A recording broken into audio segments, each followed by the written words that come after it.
Love stinks. Yeah, yeah. Get over it. Actually, this is their first single, Get Over It. The closest thing to a hit they have, except for, the actual hit. It is not actually Love Stinks, although they do have some pretty nice Jay Giles Band organ going on in there. Does no one else remember this? Because I do. I still think this is their best song. I listened to it a lot back in 2002. But yeah, they were one of the few bands I was into before they were big. It was them, Portugal the Man, and M83. Those are the only ones. I am not and have never been ahead of the curve, folks. Don't expect me to point you to the hot new thing. And I only knew OK Go because my girlfriend in high school was really into them. Quit acting so friendly. God, they look like such a different band on their first album. They don't have their primary colors or sharp suits yet. Don't ask me. And they're a lot more guitar heavy and power pop than they eventually became. They were like a 2000s indie garage rock version of the Cars. Good stuff. And Get Over It got some radio play, but it was their second album that really took off. Come on, what you want. And by took off, I mean did not take off at all. It went nowhere, at least at first. According to them, the label wasn't promoting them properly. Okay. But none of these singles went anywhere. And honestly, I get how that happened. There was a ton of great rock coming out at the time. I can see them getting lost in the shuffle. I myself kind of fell off them after that first album. Also, full disclosure, around that time, me and my girlfriend broke up, and a lot of my memories of this band are kind of tied up with that relationship, so if I'm harsh on them, full disclosure, I might be kind of biased.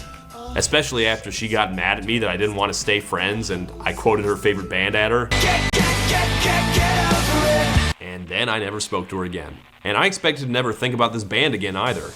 But of course, that's not what happened. Because at that point, they had already released the low-budget but highly choreographed single-take video that would spread like wildfire across the internet and change the course of their entire careers.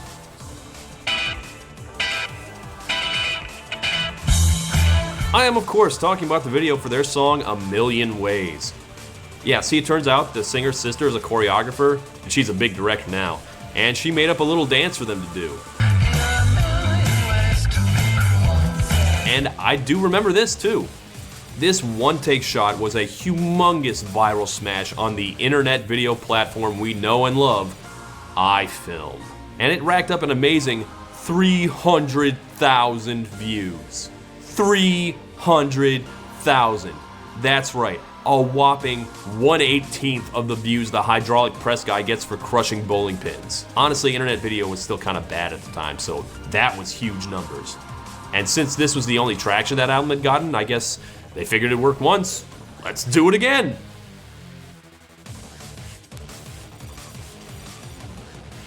In 2006, OK Go released their video for Here It Goes Again, this time to an even bigger new video site called YouTube, and it blows up. Within a few years, it had 50 million views.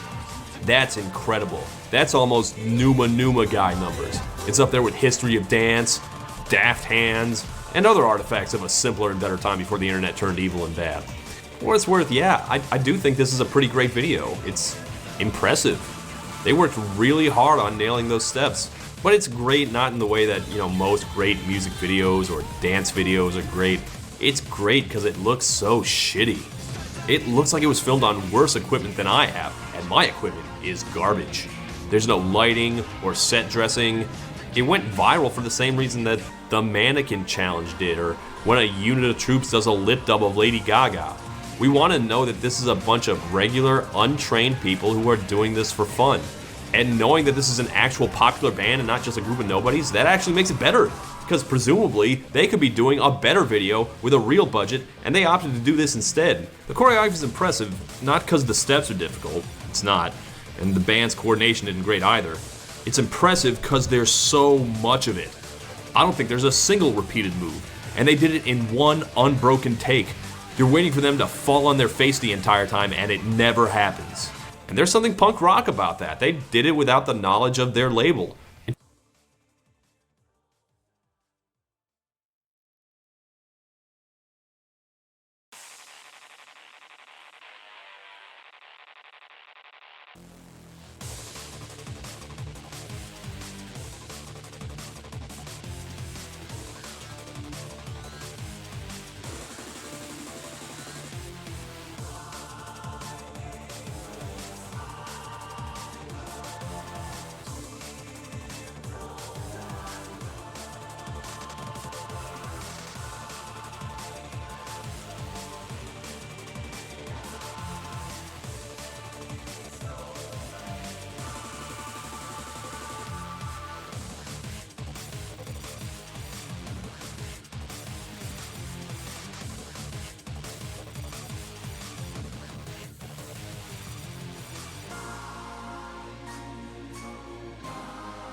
Okay, I think we should be okay now.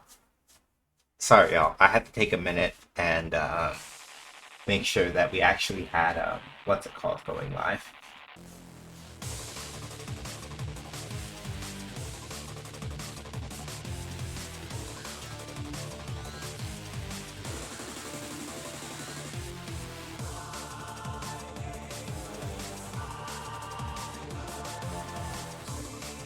But yeah, hi everybody. Happy Friday. I hope the day was restful and or productive for y'all.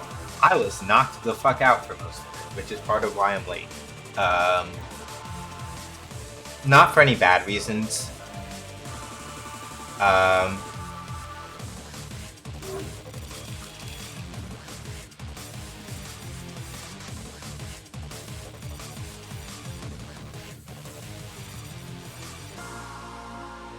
Oh yeah, I forgot. This is because, as part of the rent drive, I'll talk about that in a minute. Just posting my go live in a couple other spots, and then we're good.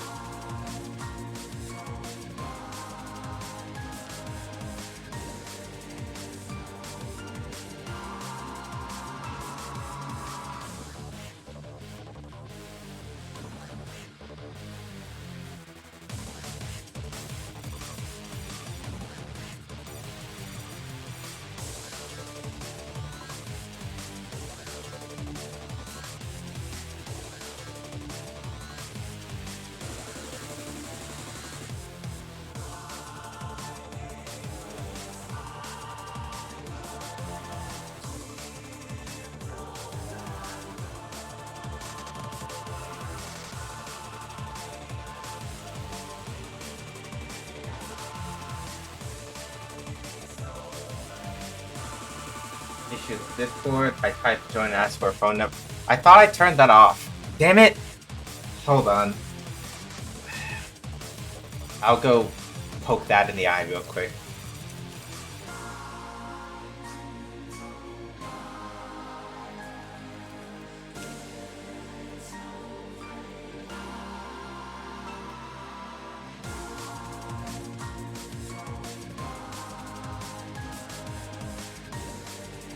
Because if that happened for anybody else that was trying to join the Discord, please let me know. That's really weird that that happened, because I'm pretty sure I turned that off, because I'm aware that people do not want. That's weird, because I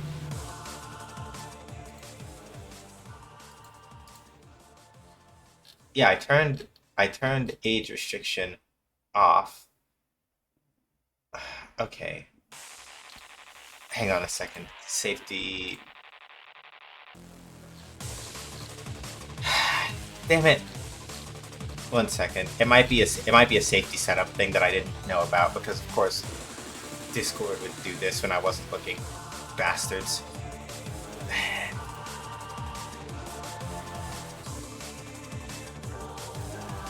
Hang on a second. Give me 1 minute.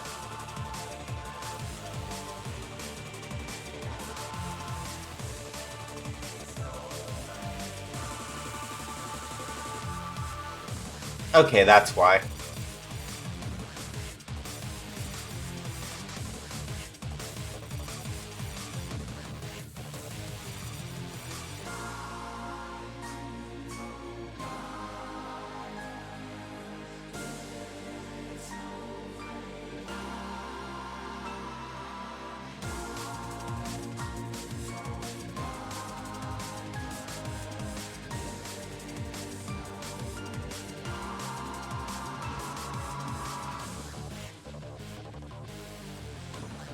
Okay, I think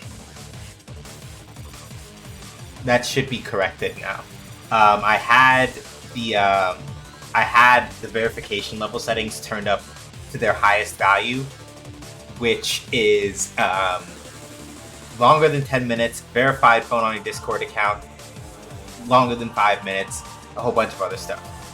So I put it down a couple notches, and now. Oh, wait a minute. I know what happened. I probably forgot to turn off posting locks. That's my fault, because I'm a doofus, and I forgot about that. So I'm going to fix that for y'all right now, because I forgot that I put posting locks on there. Because I'm a doofus.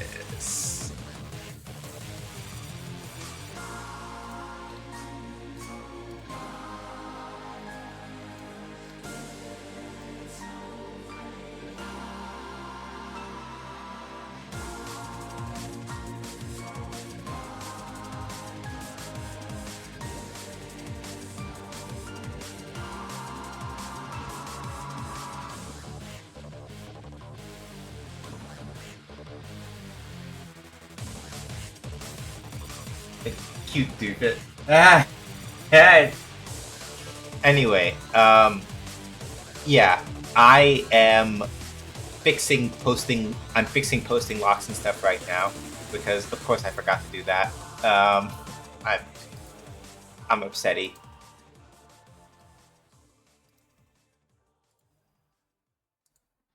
Let me just make sure I didn't do that on the wrong. Yeah, good.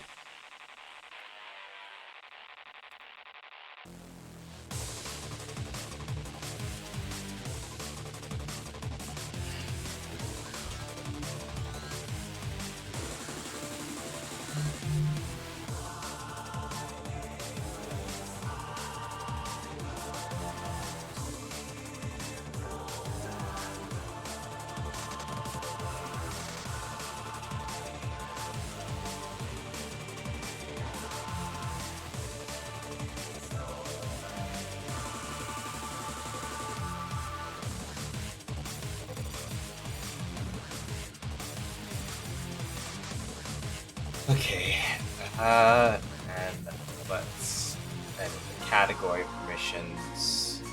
Ride player.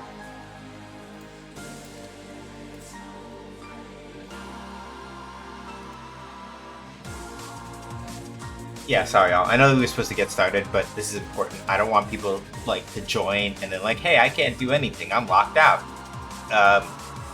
Shan, let me know if you're good now.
Okay, I don't think I have to change that one.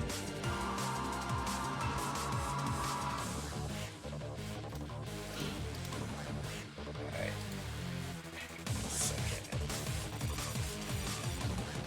Okay, cool. So then all I have to do is just fix the perms over here, and I think we should be good.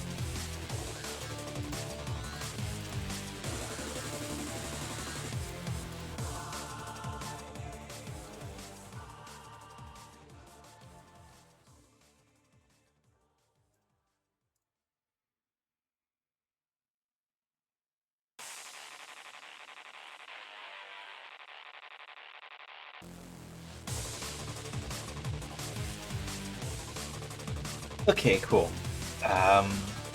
Should be properly unlocked now.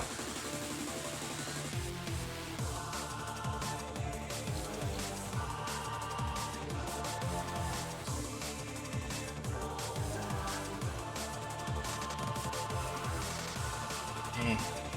Then I'm just gonna go ahead and take one of these other ones and I'm gonna archive it, but that does not mean that we are not talking. I'm gonna leave it for now, and then I'll archive it a little later. Anyway, okay, we should be good now. Right, let me talk about this stuff. Also, hi Sin, I did see you there. Shan, let me know if you still can't.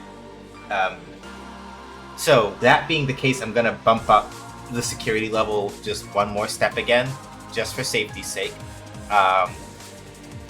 Not going to require verified phone number, not like for verified phone number, but safety setup.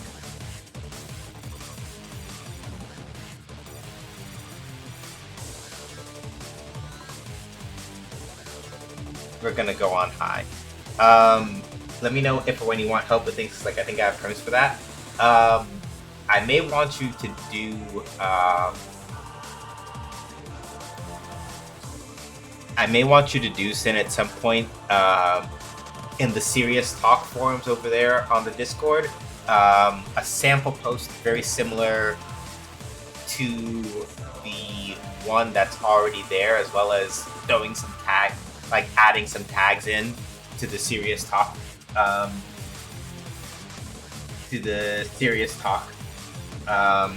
forum channel is a good starting point. When you get a chance, that would be appreciated. Also, probably to make a in the back and in the executive suite, just do me a solid and like, yeah, like a sample post in the same vein that there is for the Gilded Serious Talk forum.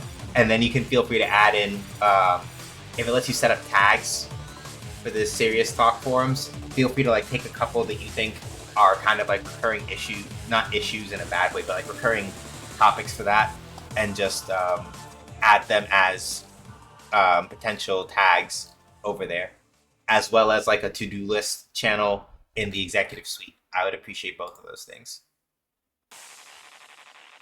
And then if for whatever reason you're missing perms, let me know.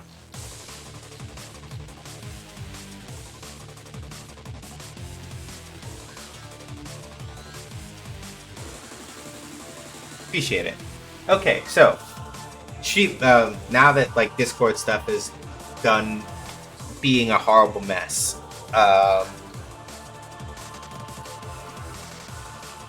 here's what's what.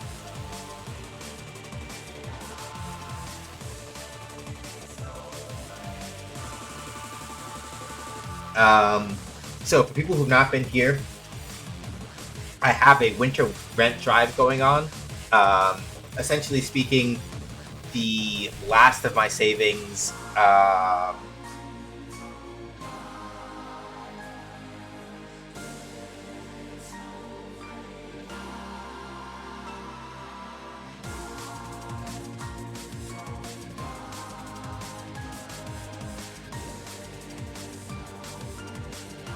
basically speaking, without getting into too much detail, the last of my savings basically is being put at present toward the next month or so of rent.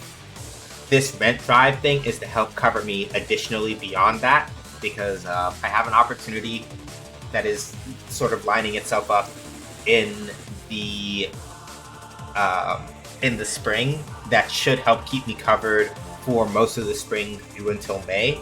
But I want to make sure that I have at least a little bit of extra buffer time from then until now.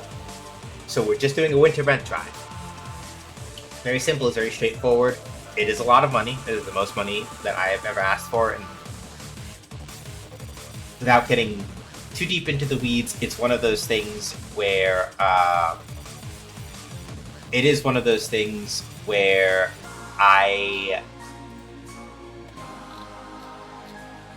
to make a long story short, this is something that's very difficult to ask about.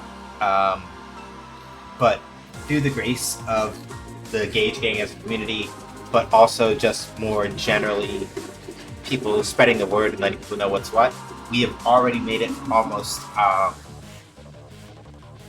quarter of the goal.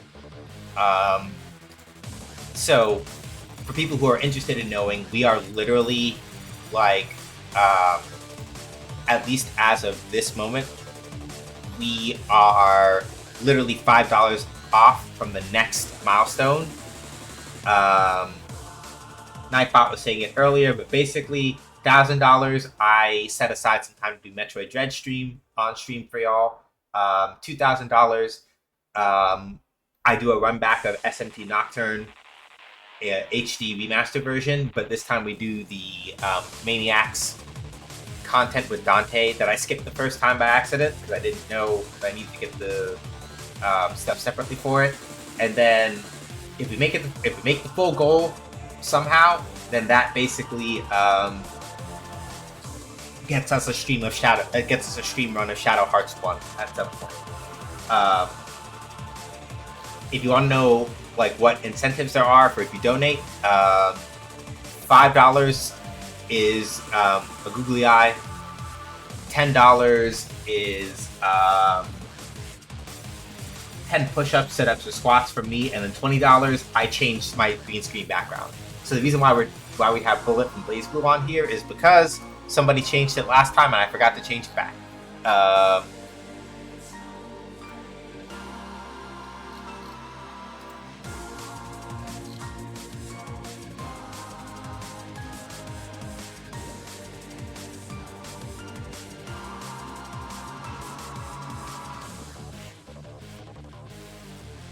And yeah, as you can see, the Discord link is now live and active. I've fixed the posting shenanigans, so if Discord is your thing and you feel like joining, now you can do that. We are doing it the old-fashioned way, so make sure you read the rules, follow the instructions for the rules, and then be a little patient. It's for safety's sake. We prefer to do manual hands-on verification for people who join. So if it takes a minute to get to you, we did not forget. We're just making sure that we're doing the things that we need to do to keep people safe. That's pretty much it. Alright, y'all. Let's play some Street Fighter before it gets too much later. I'm expecting... So I can talk to y'all about the presentation I did yesterday while we get that lined up. So, the long and short of it is that, for those of you who don't already know, I helped co-found a game dev studio that is also a workers' cooperative, which means that we are all equal owners of the company. Those of us that are specifically active members are all equal workers in the company, equal owners of the company. So we don't have an executive board, we don't have an executive suite, we don't have a board of directors or whatever. It's us. We're the heat. We're the champs.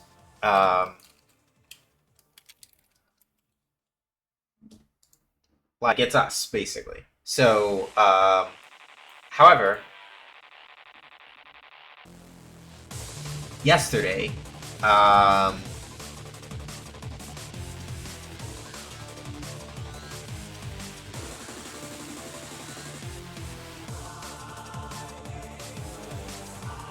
God damn it, I'll have to fix that later. So yesterday was basically, for all intents and purposes, like the much more involved and much more official launch party for the GDFL. And so what that basically means is that we actually got to present to a bunch of people who are essentially sort of like the who's who of game development and stuff in New York City. I had to prepare a talk. Well, not by myself. Sorry, let me phrase this more carefully. One of my teammates and I had to work out and present a talk. Well, we all worked on it together, but two of us had to present it because the other two were not able to be there.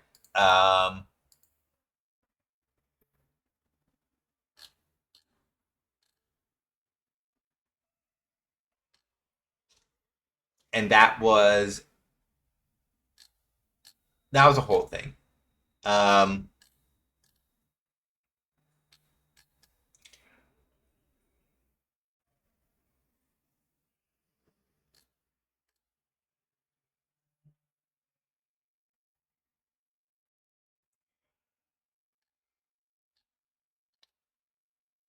Sorry, I made a face because I was just checking something on Blue Sky, and I'm reminded that Variety is full of a bunch of people who really they don't listen and they don't understand things because they assume that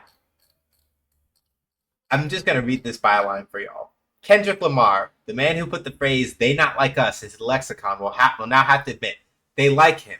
They really like him. Y'all are so. Oh.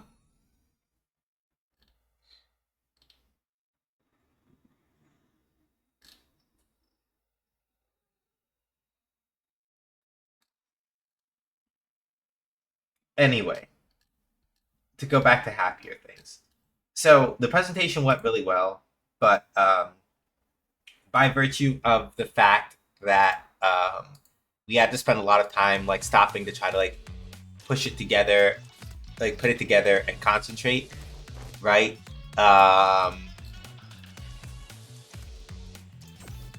It's one of those things where just after it was done and then after I got home specifically, I just collapsed out. I was done. Not in a bad way, but just it was a lot. There was a lot going on there.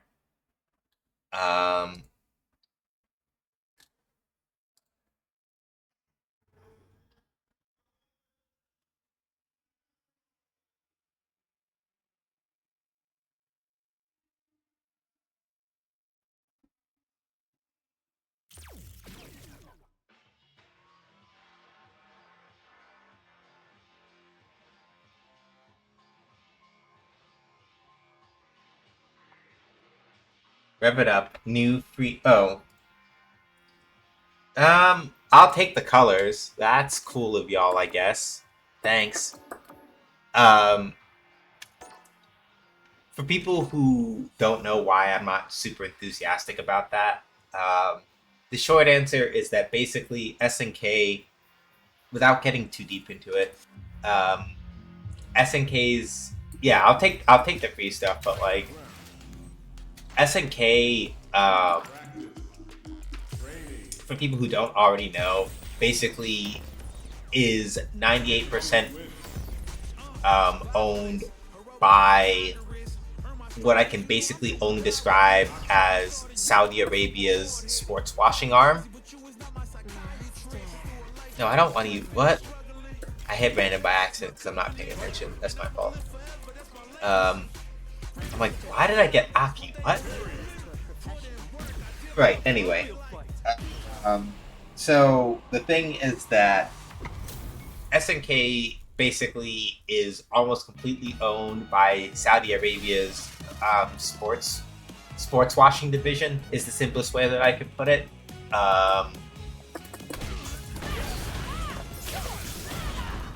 And so, for people who are like, well, why is that bad? The short answer is that Saudi Arabia is very well known for several human rights violations, which also includes, literally, without getting very graphic about it, they had a man murdered for speaking out against the government. Like an actual journalist that murdered him in one of the most gruesome ways possible. I'm not going to go deeper into that, but because of that and other things, like, we gave up SNK games on the stream a while ago. And that was after I was like really hyped for with City of the Wolves specifically. What wound up happening was that they put, Jamal, it's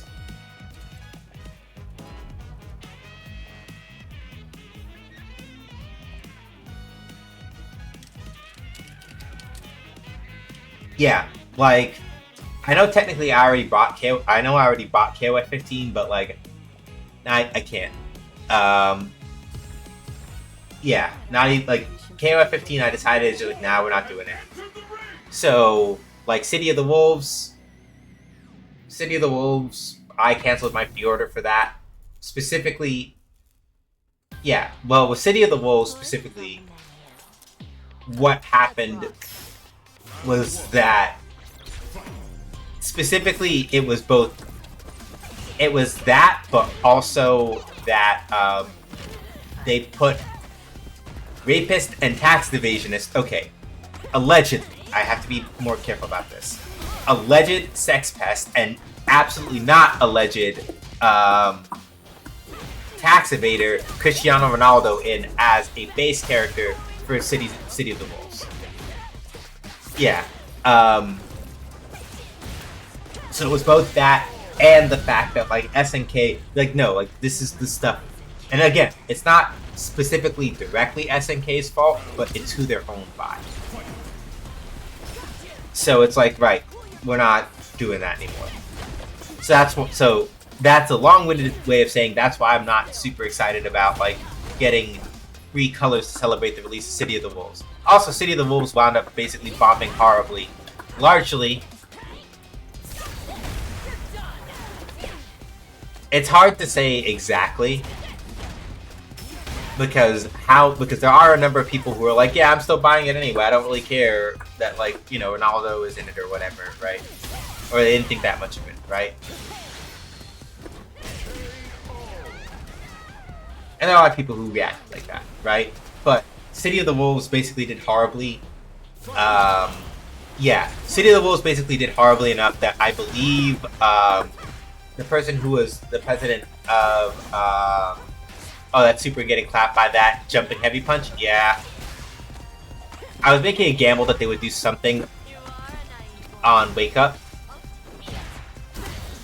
That was too late. I might lose this one. Yeah, City of the Wolves did horribly. I don't.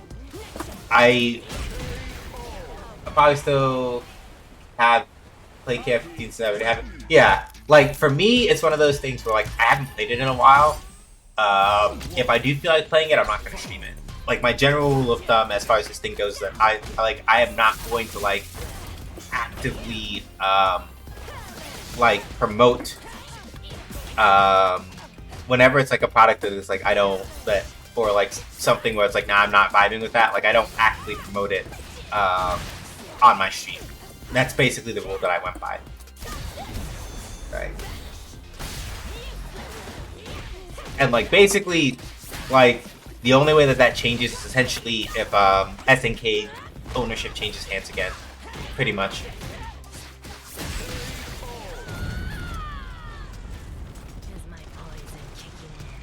I'm staring at Circuit Wizard Gate. Yeah, pretty much. Yep. Yep. And to go there a little bit further, this also does include at this point anything Five Nights at Freddy's related, because the guy who made Five Nights at Freddy's did in fact directly donate to Donald Trump. So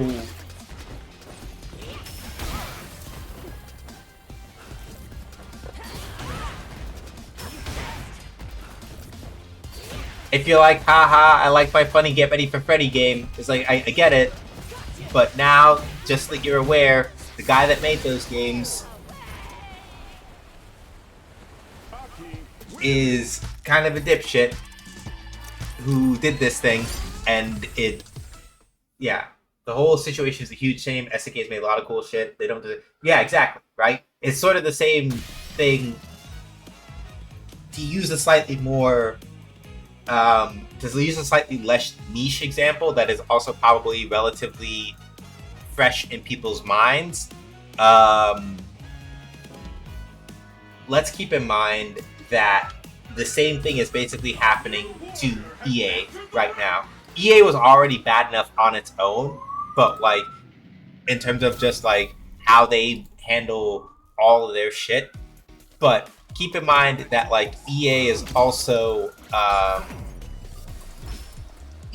staring down the barrel of like an acquisition, right?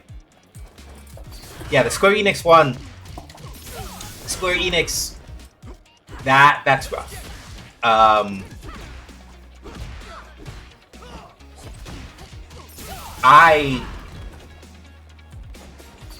So I'm gonna explain it like this. The short answer behind Square Enix is that I believe by like 2027 or so, they said that their intention is to have like 70% of their work having QA done by like AI, and they do explicitly mean, from what I understand, generative AI. So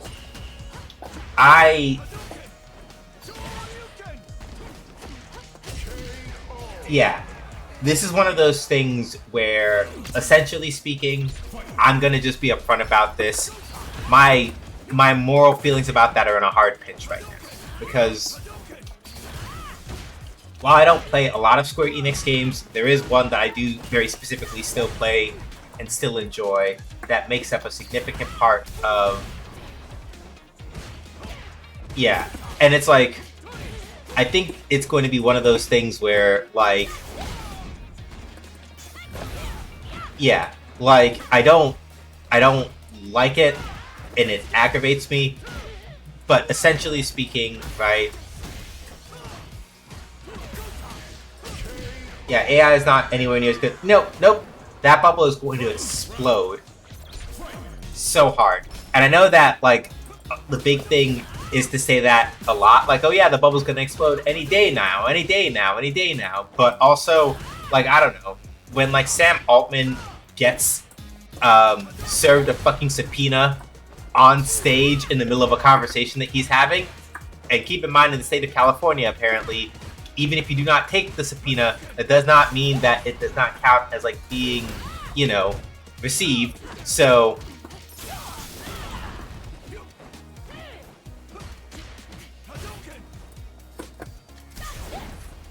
That was good. That was a good backstep. That was clever. Yep.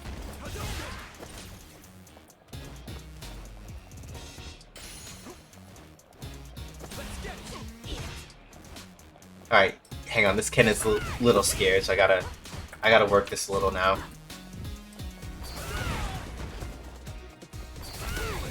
Ooh. Nah, I should be cooked. Or not. Alright. Yeah, they're gonna have to just play this clever.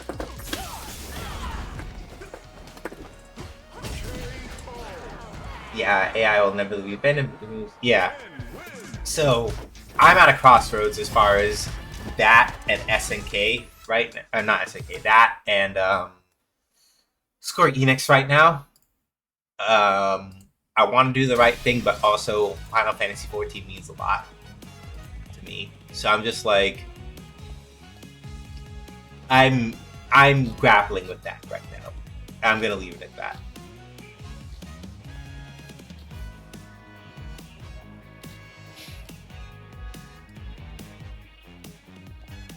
With all the shit happening all at once, sometimes you need to remind yourself. Yeah, that's true.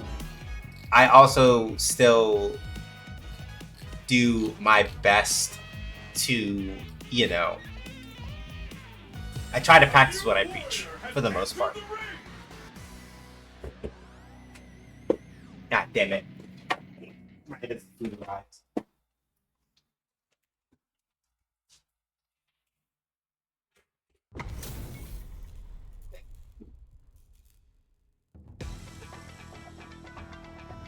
Stay out of my business.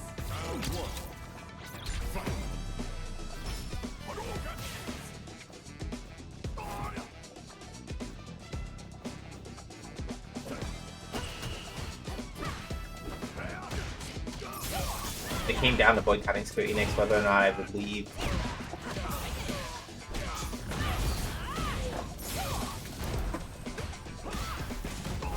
That was a clean punish on my part. I'm proud of that.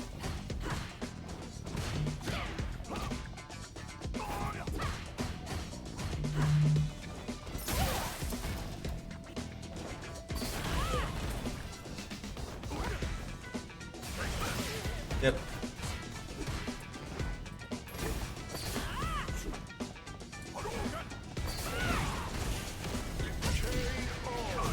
If it came down to boycotting Square, whether or not I would leave 14, like a lot of my loved ones are going. If they leave somewhere else, I'm going with them, but if they stay, I stay. Yeah. And like for me in particular, the thing is that there is no other MMO that really like not in these days and times that really like scratches the itch like Final Fantasy 14 does. Not for me. So it's like I'm not playing World of Warcraft. Like that's not happening. Because Blizzard is a bag of shit. So, you know, this is not me like shading people who choose to play World of Warcraft. It's just like I'm not interested in it.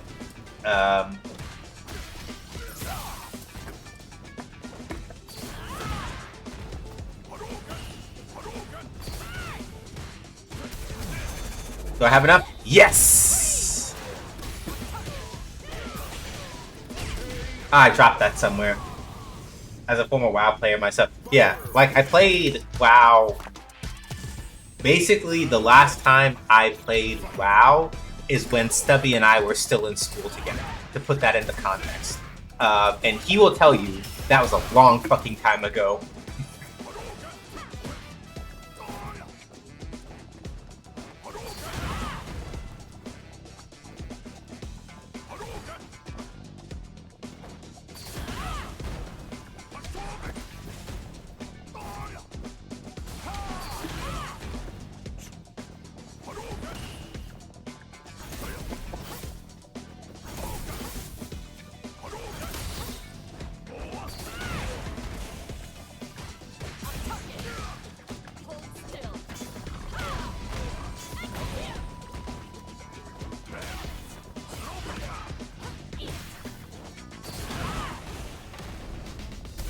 Ah, that's fair. That was a good one. Yeah, like basically to put this into perspective, I want to say that I was playing sometime when either the Burning Crusade was new or hadn't been out for relatively that long. If you want to get a rough idea of how long it's been since I played World of Warcraft.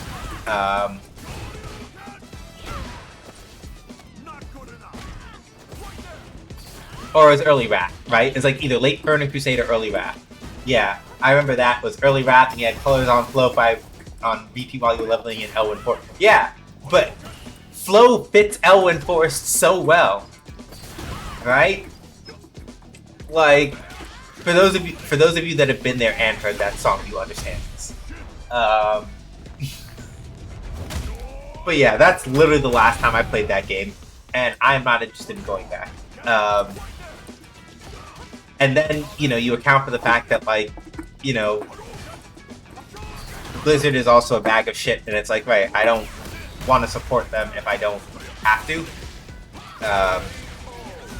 Like, I'm like, nah, I'm good on that. And honestly, relatively speaking, right, no, I shouldn't even say that, because if I say that, then it turns the whole thing. I need to stop trying to do silly burning kick stuff now, because they're a little bit awake on that.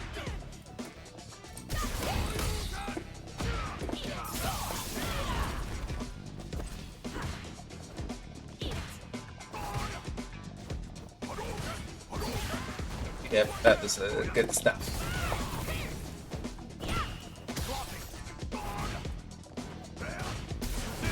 Ooh. Yep.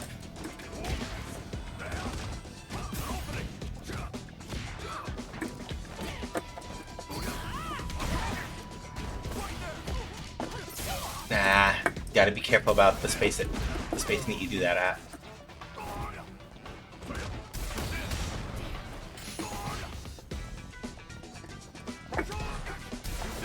Ah, no. I was holding back while I was doing that. Otherwise, Drive Impact would have come out.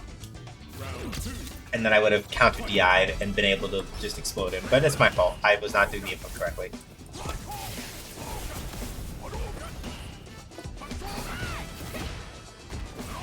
Okay, so there is a gap there. That makes sense. That's how you beat that. Okay.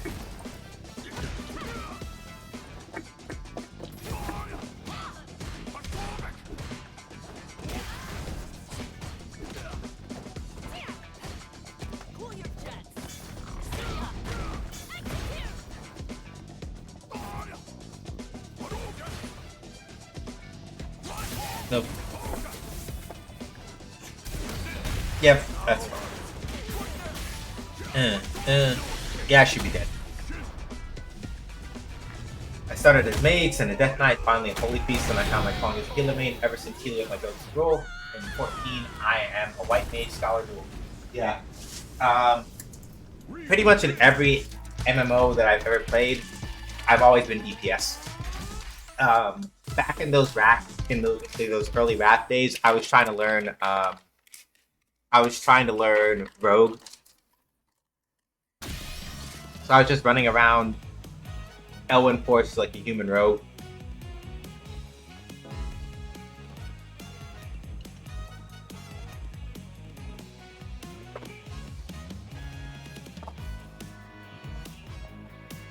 We're gonna let these timers expire actually while I get food going.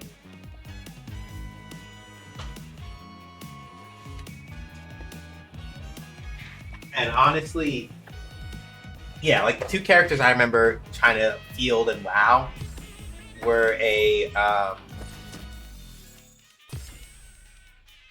I remember basically Hunter, Warrior, and Rogue were like the three that I tried. And in particular, I remember specifically that at one point it was a human Rogue, and then like a Draenei either Warrior, Draenei Paladin. Also at some point I think I tried out. Look, the goat ladies are really Um, I feel like if I go any further with this story, I'm going to be exposing myself on stream live in a way that I'm not ready for. So I'm just going to say, Space Goat Ladies, goated. It's like, listen,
back then, hunters didn't get a pet till like a 10 is absolute chore to get there. Yeah. All right, y'all. I'm just taking a minute so I can like just eat this food.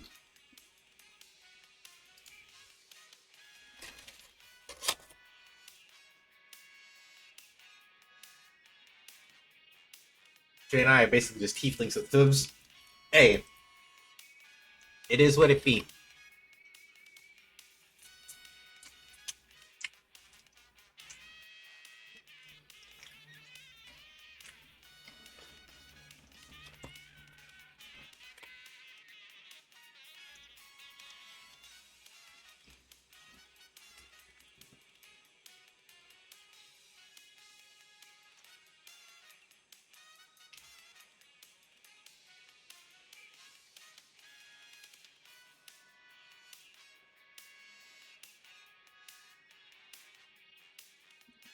Several times I've described Liturgy of the Bell, the White Mage Lily Bell, as light well but good because you don't have to rely on people actually clicking it.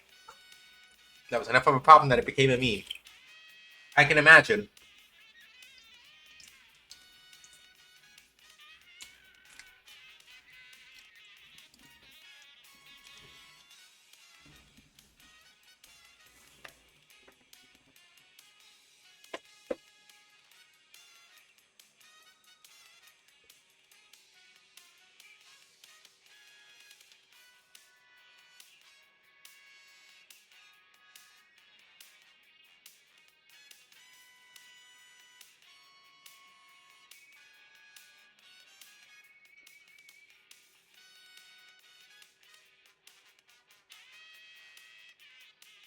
I almost cracked a joke about how it's probably because there wasn't a weak aura for it, so WoW players didn't recognize it as something you can interact with. But I factually know that I probably have that incorrect, and that I'm not allowed to shit post about things I don't understand like that.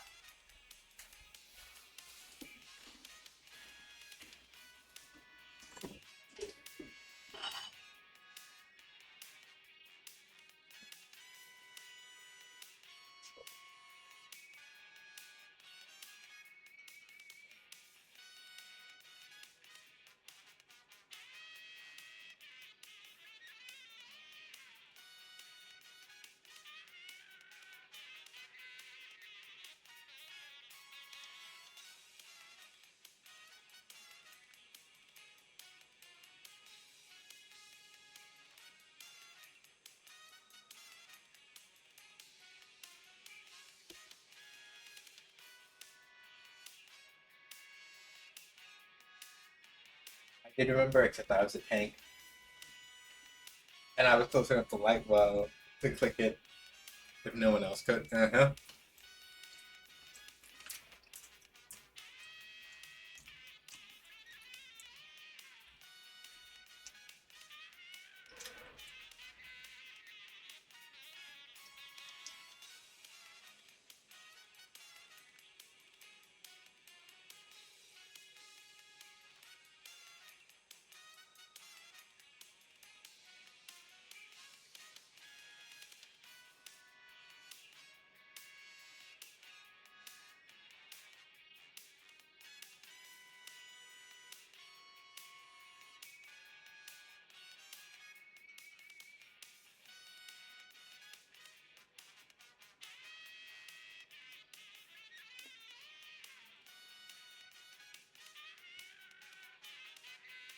I'm gonna read that in a second. Tangent. I remember when Hearthstone first launched, and one of the first combo decks was cheesing Lightwell to make it a 2020 that heals you or some shit like that. It was normally a purely defensive card, but there was another peace card that interacted with it in a weird way and could make it an unkillable monster. This is why trading card games scare me, and I don't play them.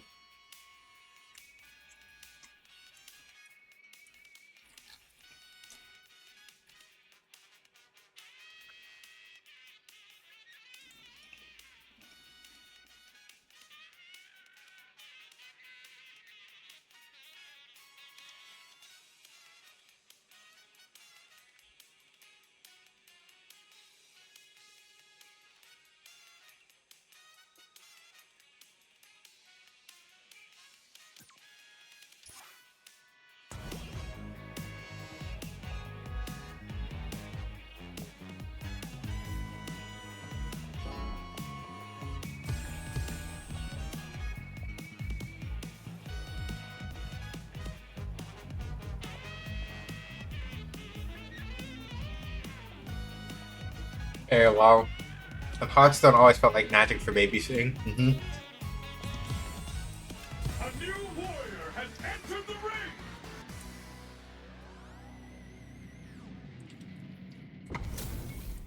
I'm also exactly the right kind of autistic for empty to consume my soul. Uh-huh.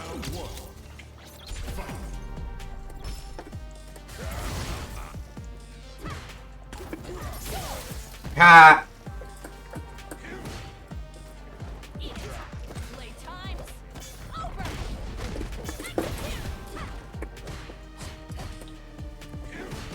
Yep.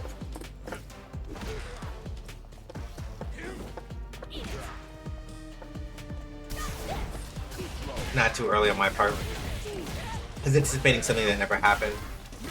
You see me crafting my annoying control decks? Yes, they are very impressive. They're also very frightening.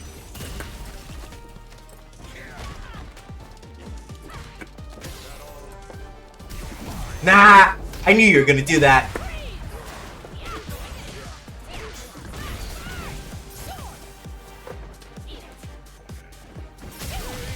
Yeah, I get. So here's the thing about Bison.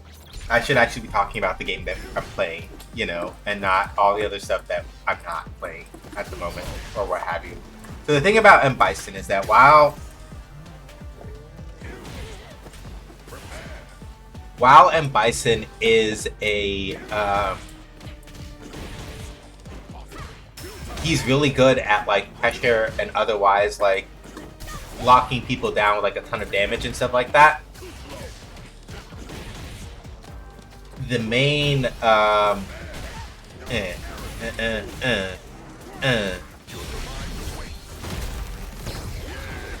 it's not, it'll kill me, but it's not match point, so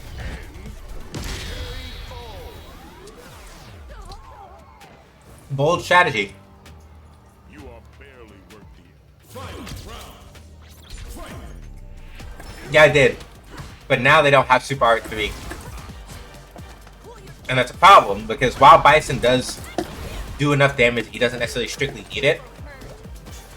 Right? That is an incredible resource to give up before match point. And Bison basically needs, like, Bison basically needs meter for his reversal options in one fashion or another. And so while he does have the damage to like make up for it, it's off of like very slow single hits and stuff like that.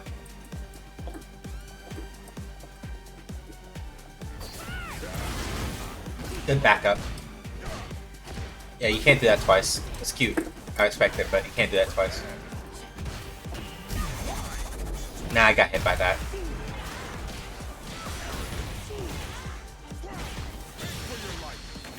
First nightmare.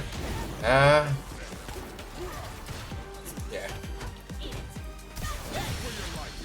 Yeah, I forgot. Can't do that. That's my fault. That's my fault, and I deserve that. M. Bison wins.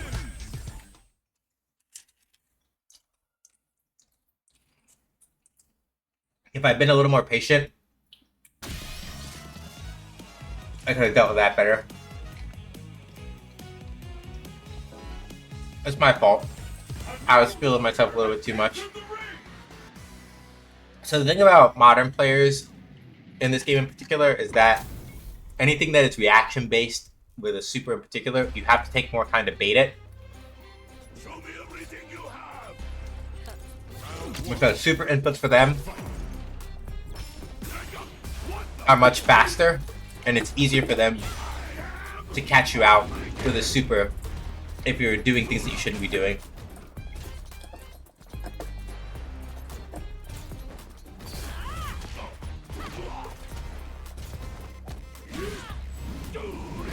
Modern Zangief, for example, is really annoying for a very similar reason.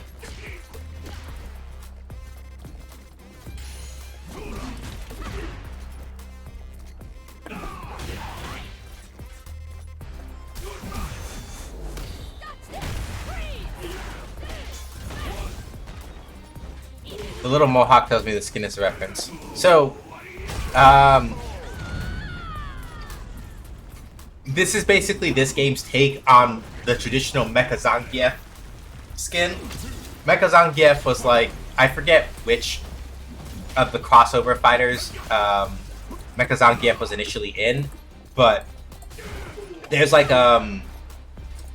yeah, he doesn't look like this in those games because they're older, but in like, I want to say it might have been X-Men versus Street Fighter.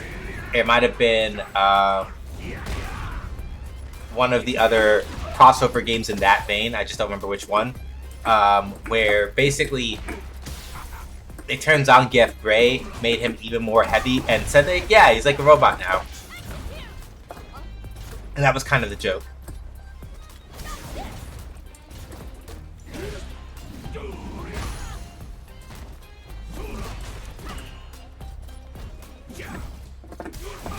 Alright.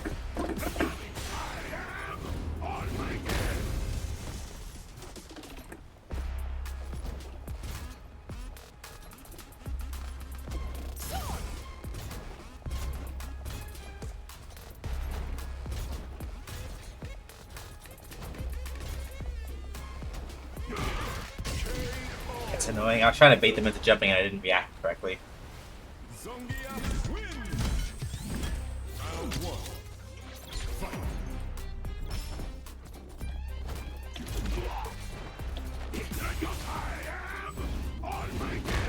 Alright.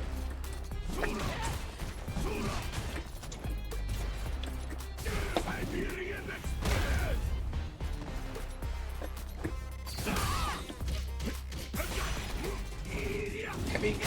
Yeah.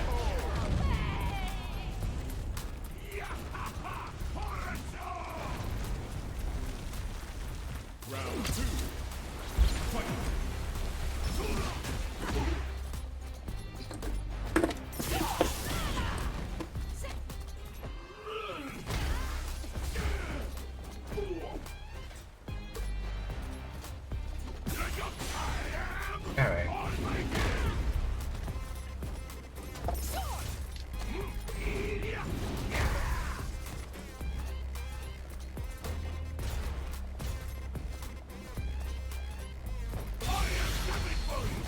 Yeah, I should have done that.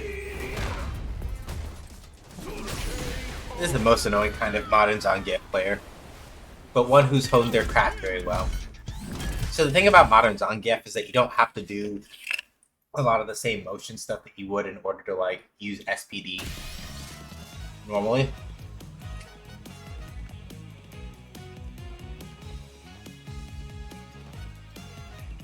Oh, whoops.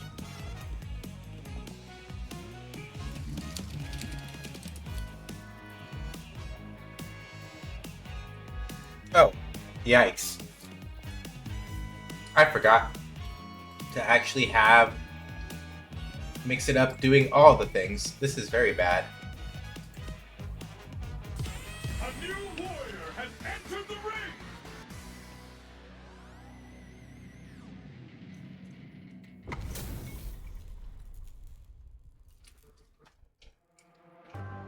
Stay out of my business.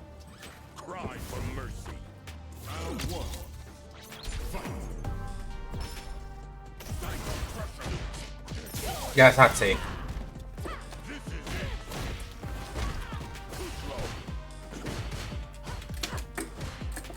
Eat it. Damn it. Cool your jets. See ya. Fire.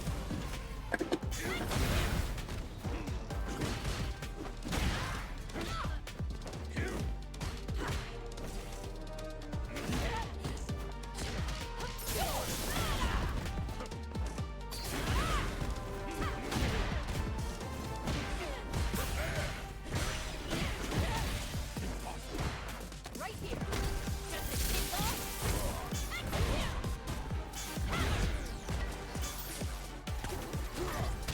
Plus. 2+ for tick throw like that, unfortunately. Oh dear. Can't go home like this.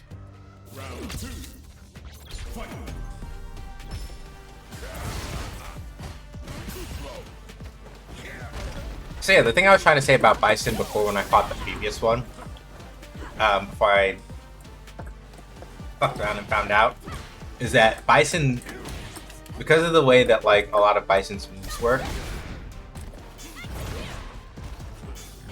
while he can lay down a lot of pressure,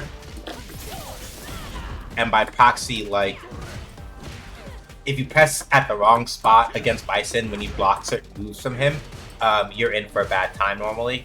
But as you can see, right, he has his ways of being able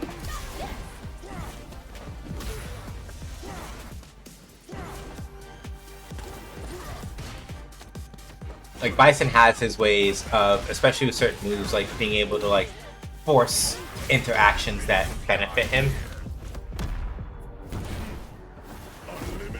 I get why they did this one. Because now I'm also put to the corner.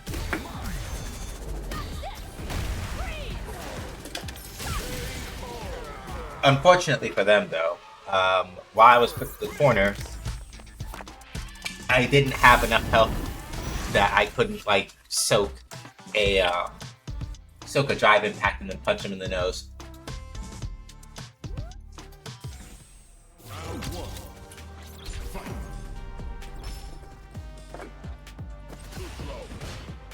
Eat it. You're done.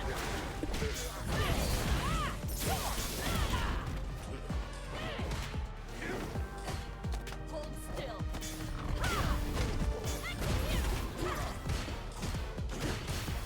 Eat it.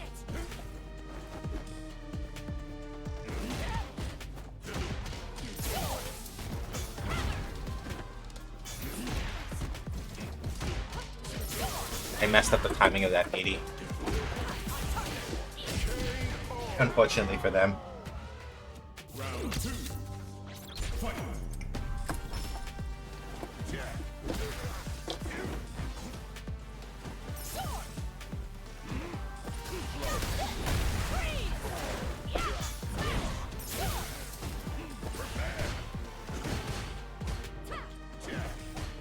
Cool your jets. See ya.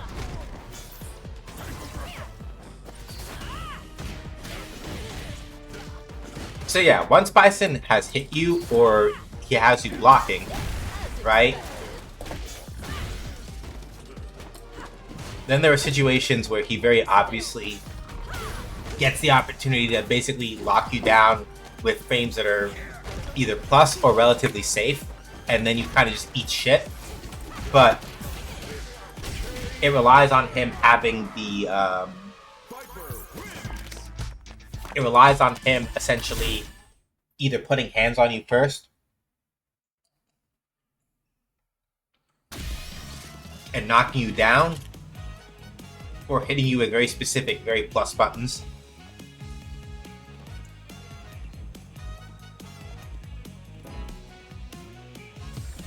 A new warrior has entered the ring. And if Bison is in a position where he can't do either, you eat him basically.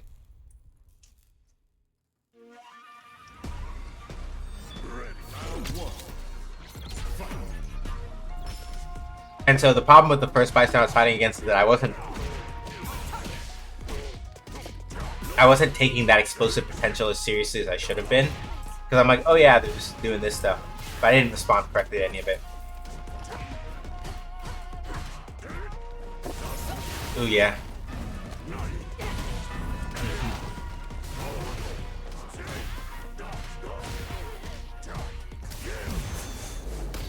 As expected.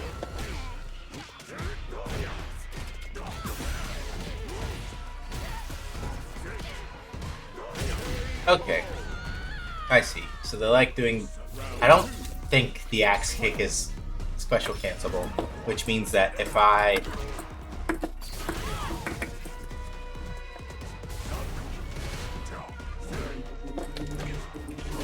Yep. Go show you perish. Yep. Fair.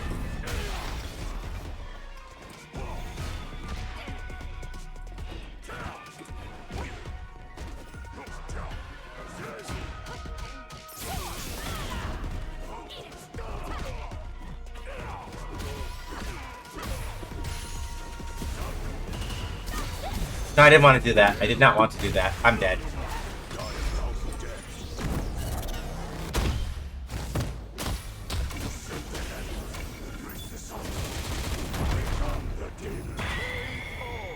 They had to hit me with the Shungoku Satsu. Alright, that's fair.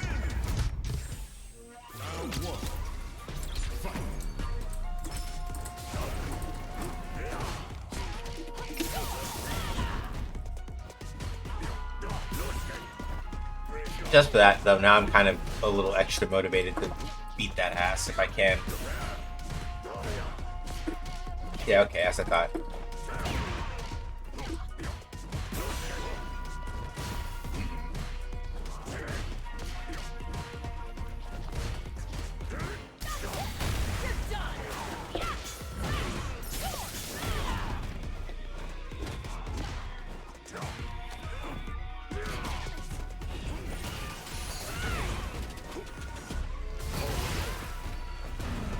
Damn. The backdash or jump would have beat that. Yep. Chill out.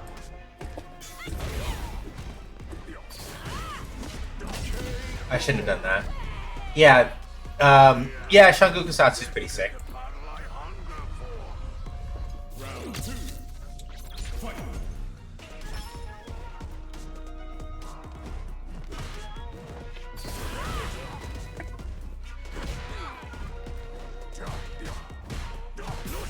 Yeah, that's my fault.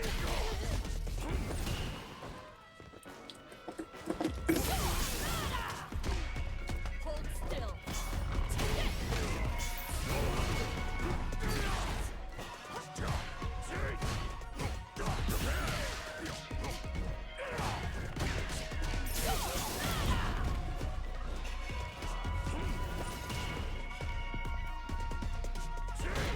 Yep.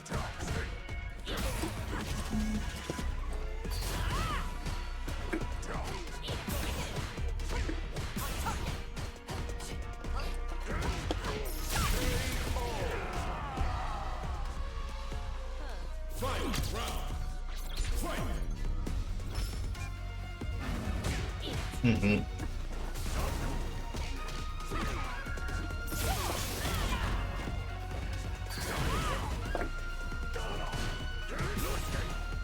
That though. Ah, that was cute. Of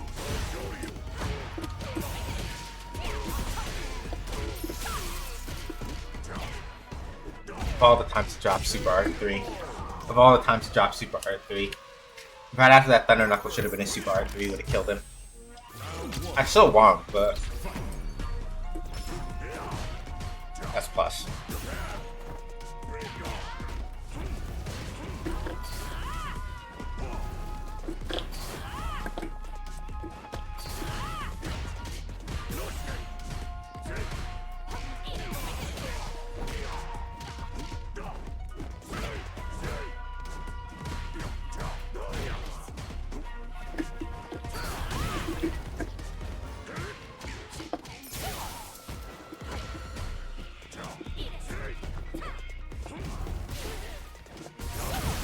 Ooh, made it just in time.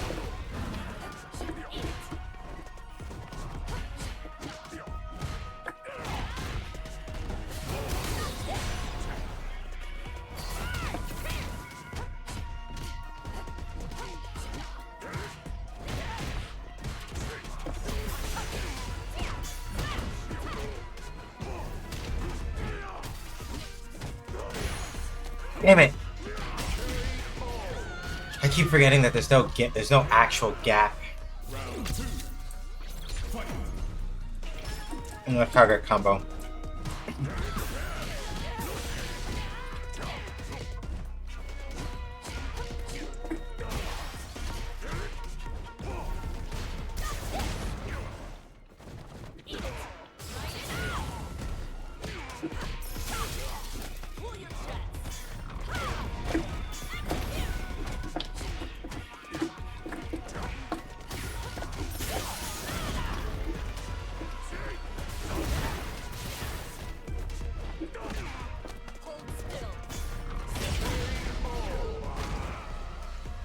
Alright. It's tight now. We're going tight.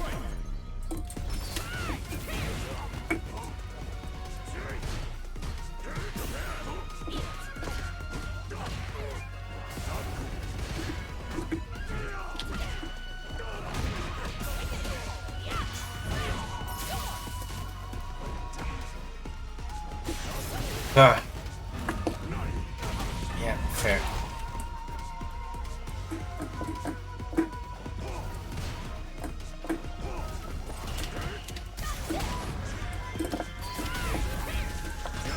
Gotcha!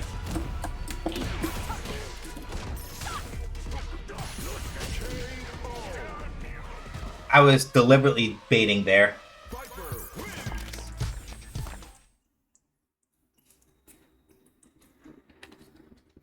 I didn't know what they were going to do, but I deliberately was trying to bait something there.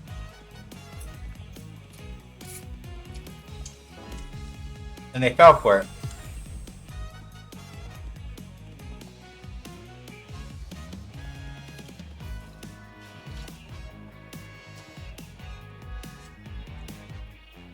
I don't have the patience to deal with this today.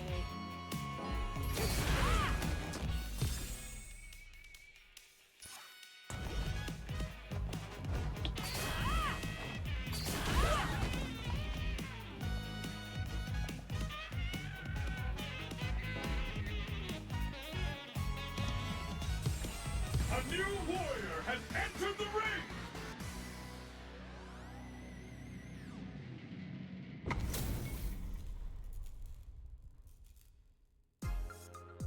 The pleasure is mine. Alright, let's see what this Mono's got.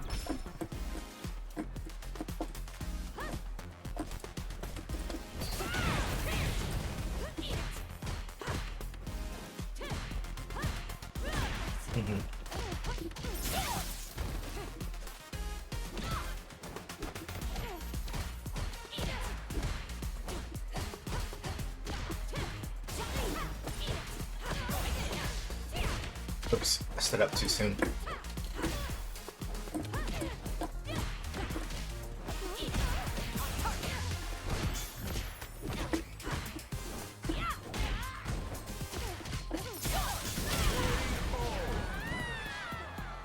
So Manon can outpoke me in a ground game if she's very careful. Right? So mostly the things that I'm looking out for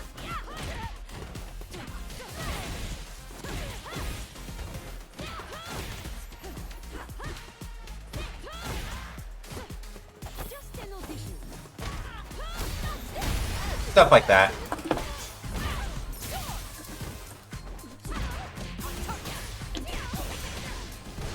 I'm doing that too slow, that's why.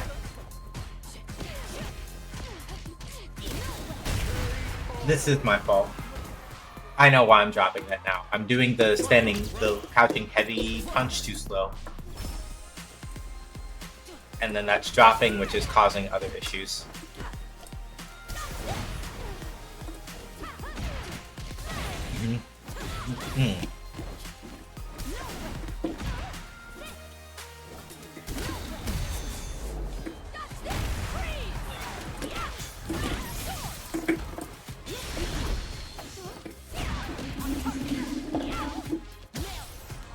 Thank you. So the unfortunate thing, I'm not dead, but it's gonna be a little rough. Why'd you do that? Gotcha.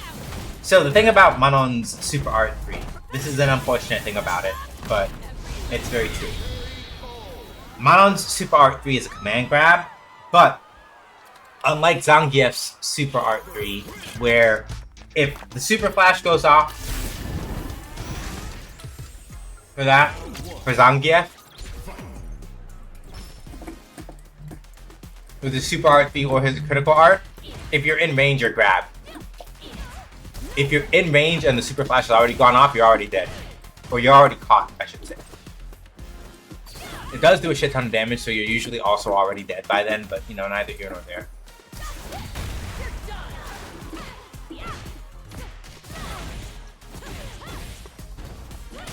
Yeah, like Manon, you can literally jump it after the Super Flash. So if you're not, so if the Super Flash goes off and you weren't already in like the middle of a move or something, you can jump it and it's a done deal. Same thing with Lily's, unfortunately for her.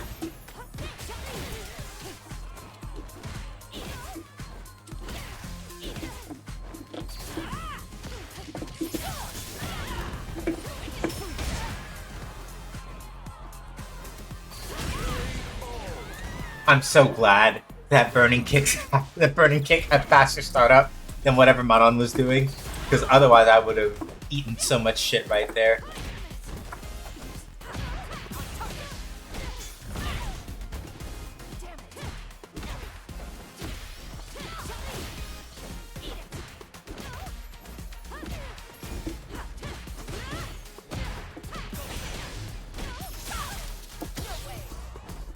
I didn't do the input correctly.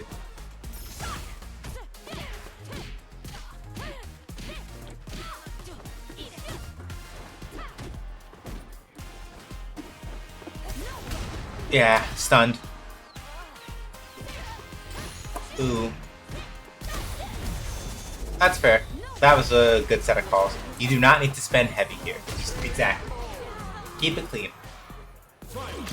Manon is 2 medals off from her max right now because she's hitting you with 2 command throws. Not an ideal situation.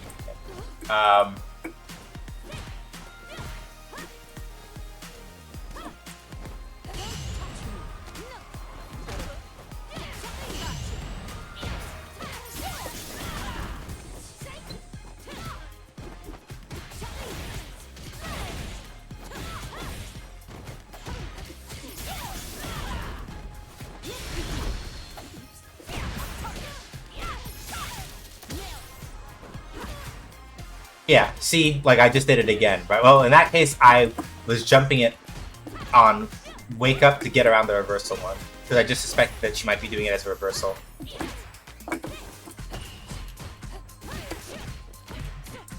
Yeah, nope.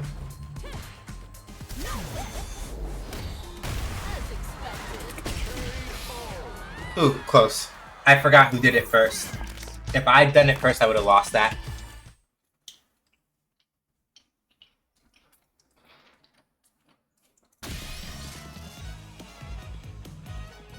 But I did my drive attack second, so I won.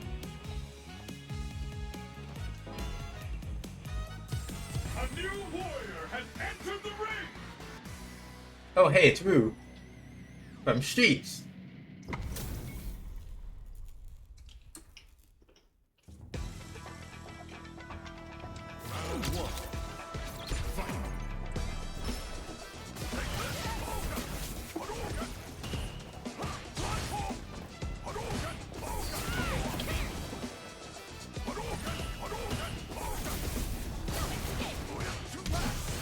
That's plus.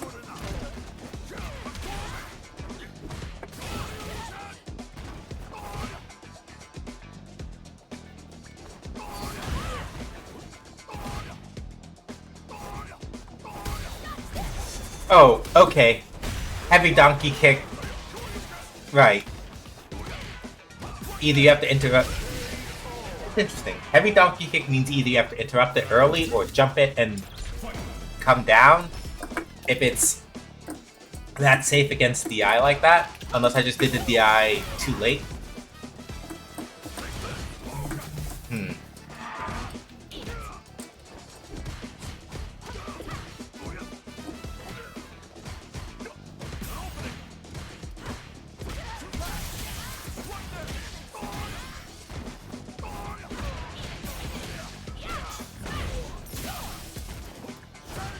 Nope.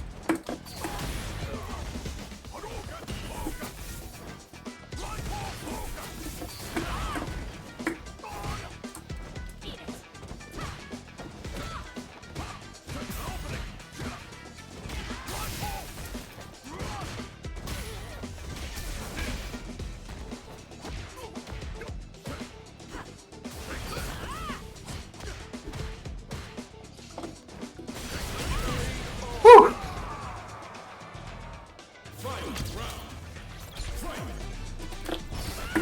Yeah.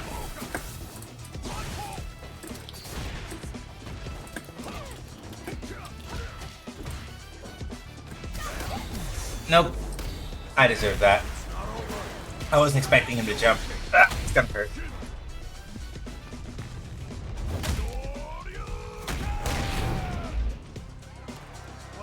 So look at Hadoken. Yeah, right?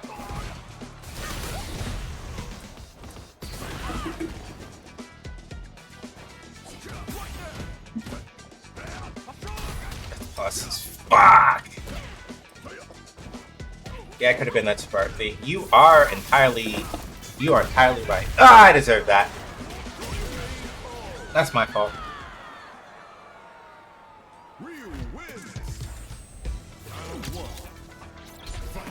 I had no plans for saving my ass in that situation. I deserve that.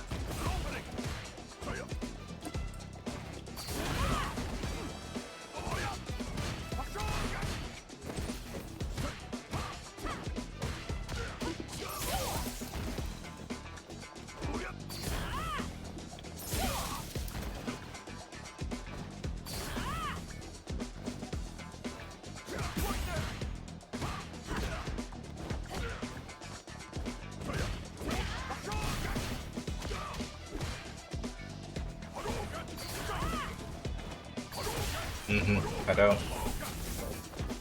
Yep.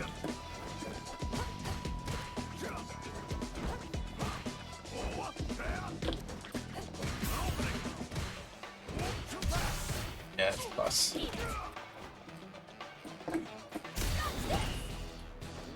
Yeah, it's good enough. No!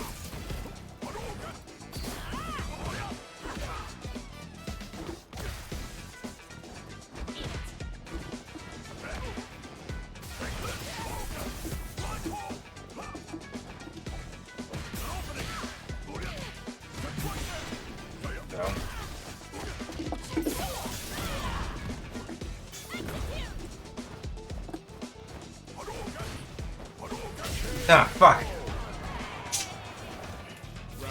That's my fault. I should have been trying to push harder to...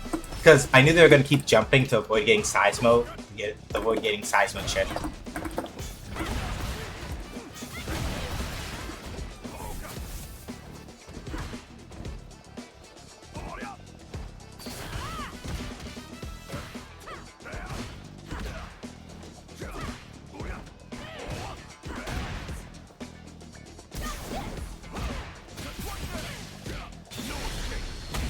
Oh, I thought they were gonna drop that. Nope.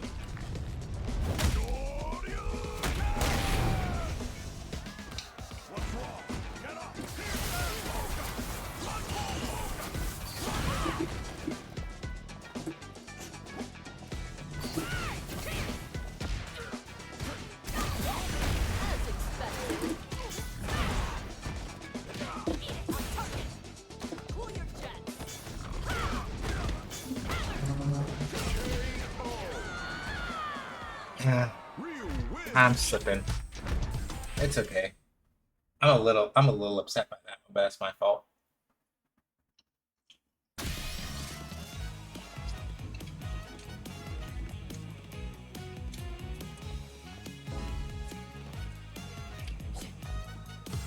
A new warrior has entered the ring. Yeah, I'm a little sad. A little, but it'll be okay.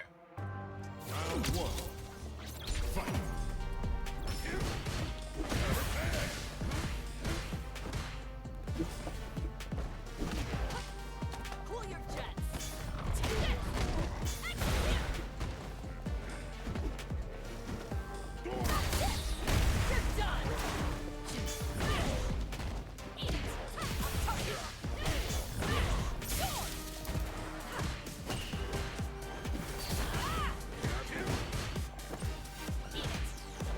Yeah, you have to be careful with Scissor Kick in particular because if Bison spaces Scissor Kick correctly,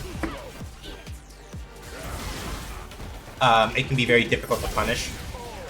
So it's one of those things where you kind of watch it a little bit, right?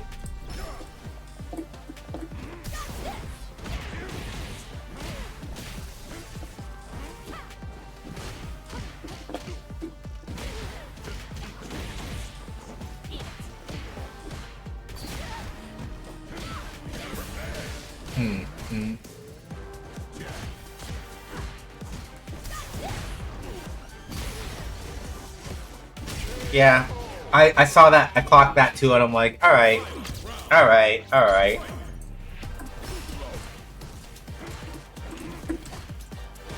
Like, yes, you're very clever.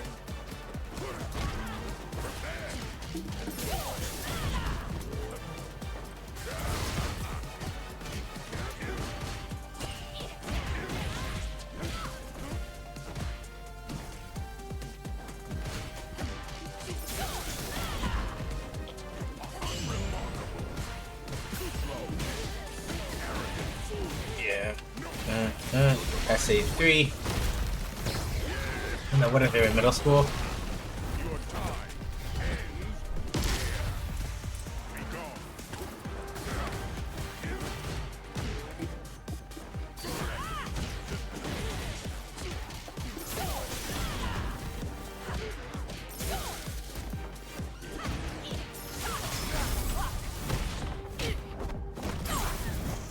Decouple all limiters.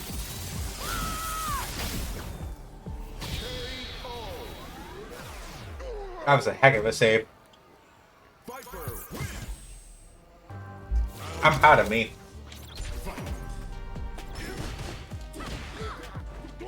Yeah, that's what I mean by, like, if Bison is careful, he can space Scissor Kick and make it really safe.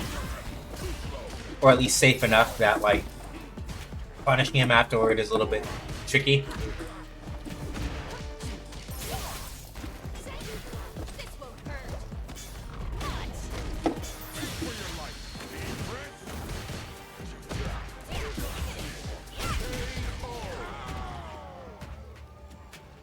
Round 2. Fight.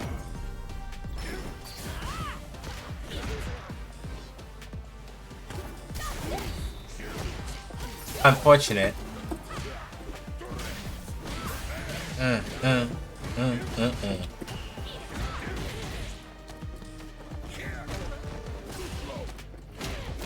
Why'd you throw me out of the corner? That was not a good idea.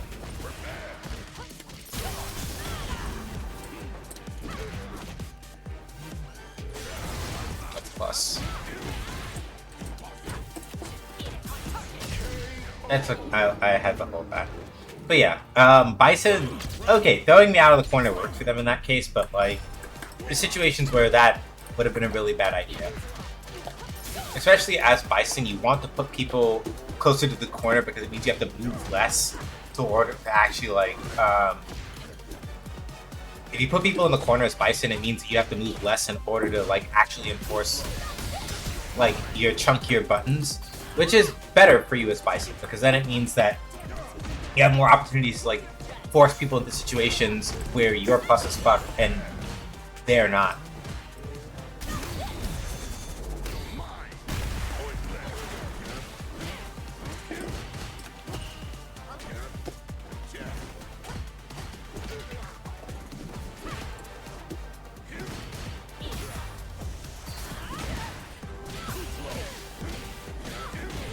Yep. I'm not dead. Hurts a lot, but I'm not done yet. Unlimited.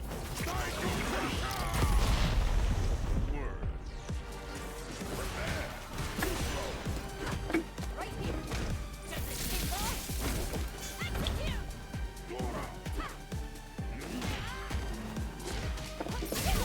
Nope, you timed it wrong. They didn't have a bad idea there. The problem is that they timed it incorrectly.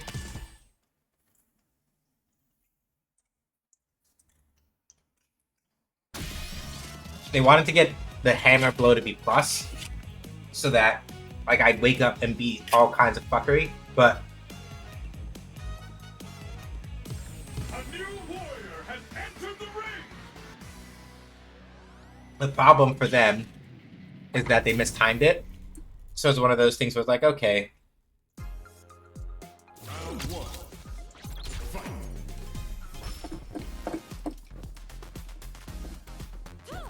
You've now put yourself in a position where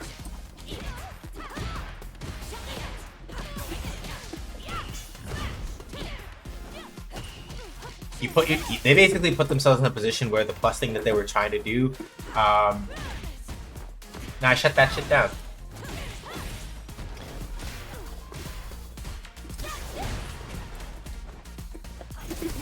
Ah.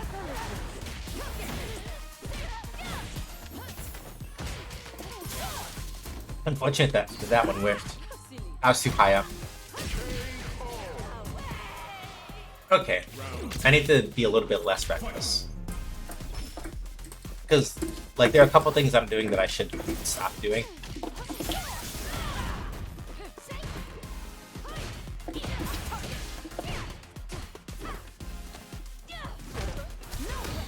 Oh.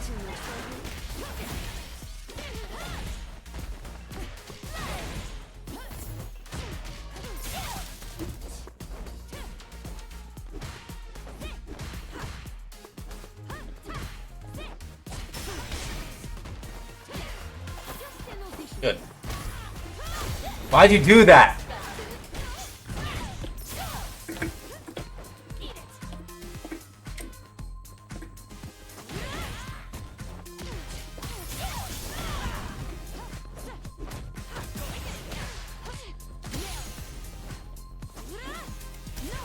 Nope.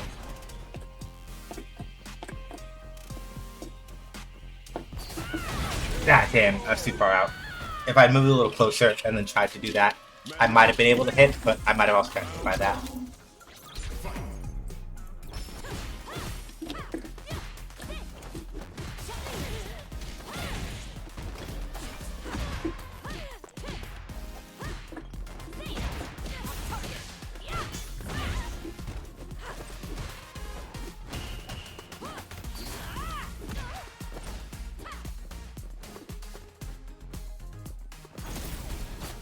Yeah, good. Empty jump.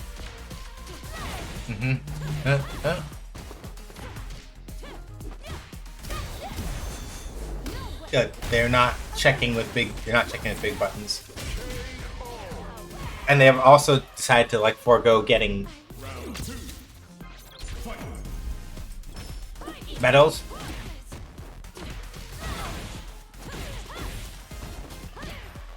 In exchange for like actually being able to command space a little bit better.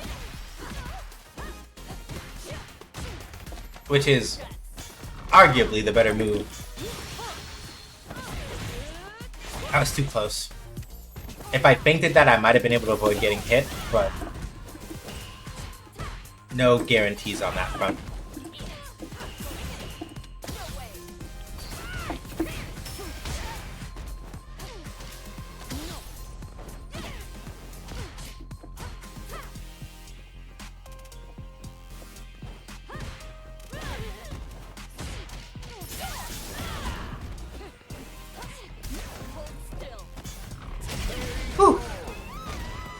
Yeah, I'm gonna have to think about a couple of things because they're not they're blocking a bunch of throws.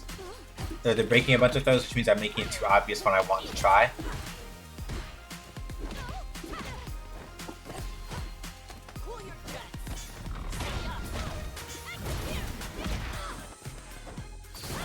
Yeah, fair.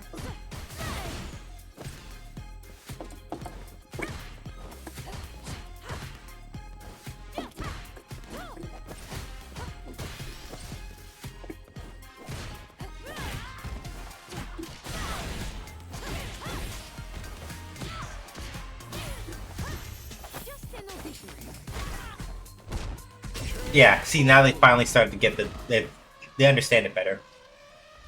And the thing that got them fucked up last time is that they kept trying to enforce command throws.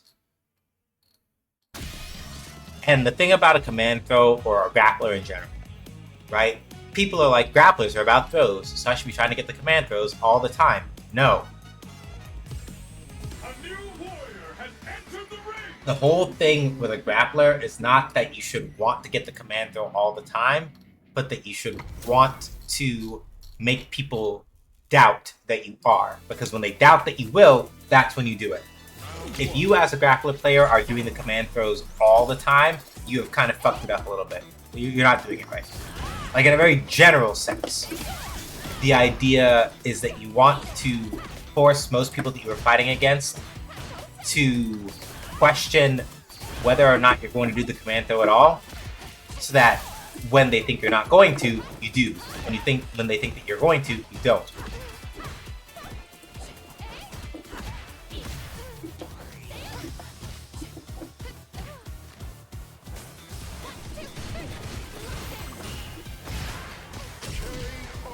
The better the throw is almost as powerful as the throw itself. Exactly.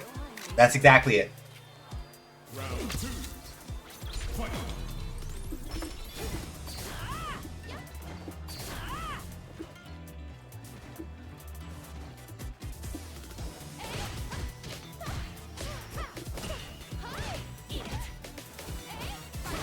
Yep. Good rising fire.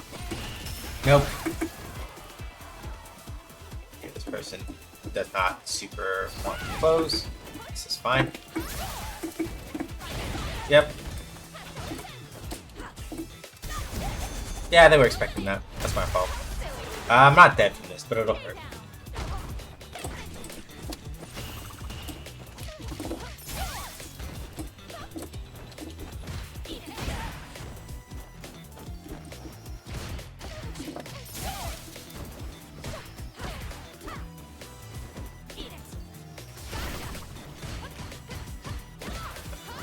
Yeah.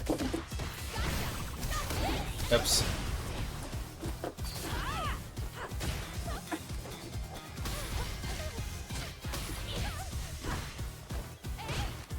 Good throw.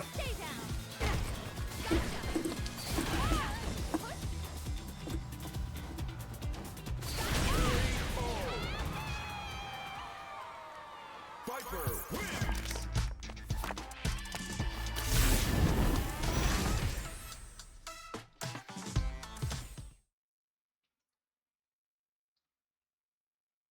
Mm-hmm. Sometimes 2 untapped blue mana and a land in hand is just as good as 2 untapped blue and a counter spell. Entered the ring. As long as I don't call the bluff. It's weird how much overlap there's between fighting games and Magic. Yeah. It's also because Magic's a card game. And card games, especially where there's hidden, any game where there is some degree of hidden information, has an element of bluffing in it. Well, or rather, the strength of bluffing in games with hidden information is always very powerful. It's the way I should put it.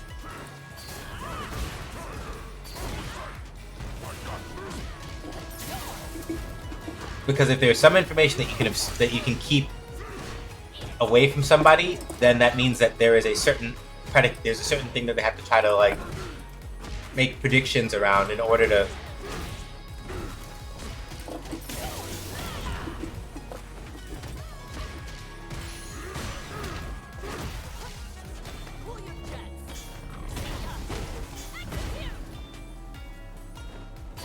Yep, that's fair.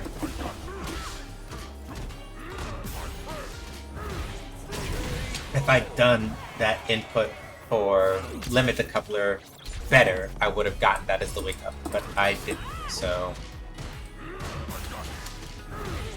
Okay.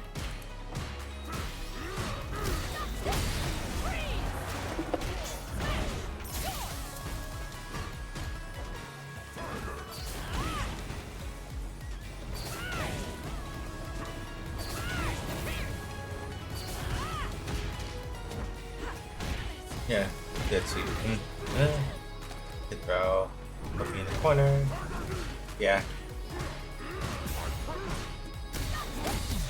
Nah. Fuck.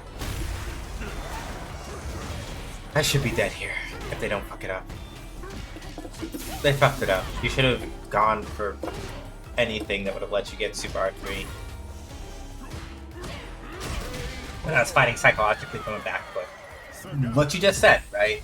Like, they got in my head. So despite the fact that, like, you know, they kind of fucked up their response during part of that, didn't really matter because. Okay.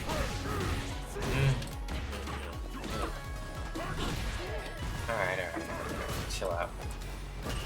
You're doing too much now. Alright. That's super plus. Okay, I need to think about how I'm going to respond to that.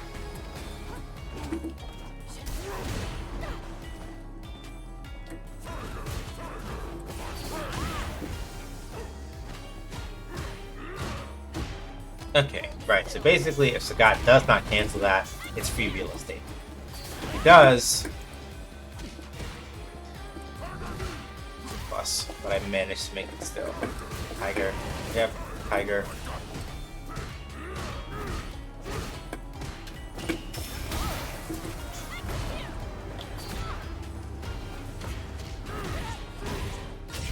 Because the main problem mostly is that target combo. Because Scott can cancel the second hit of that target combo, that the issue now is like I gotta figure out where I can get a bit of freedom to push back against that.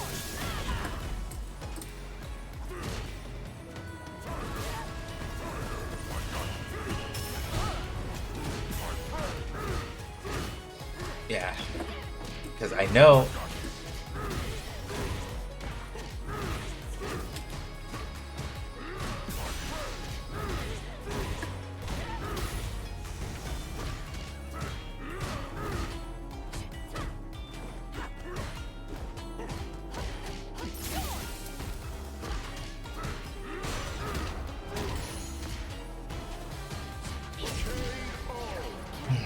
okay. Sagat wins.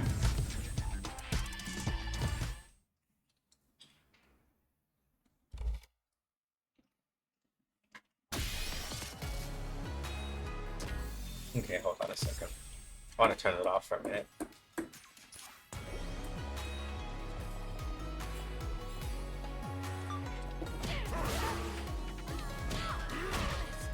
Okay, that's what that is. Alright, so...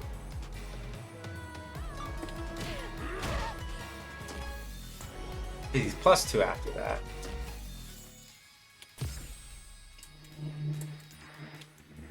Yeah, the main thing that I was running into there is... Okay. How much of a gap is there in between those two buttons?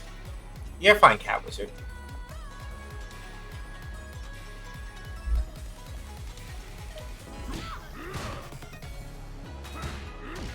Okay, that's what it was. That's why. Alright, now I understand.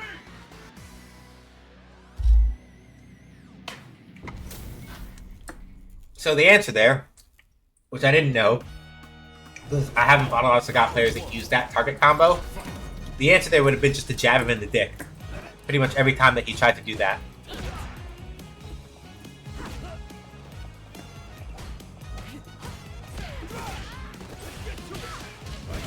But I didn't know that, so I died.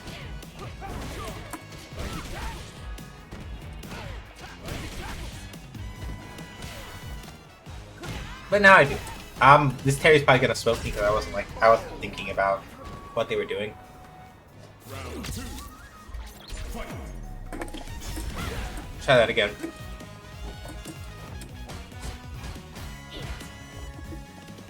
Yeah, this Terry's not gonna want to jump a lot, it looks like.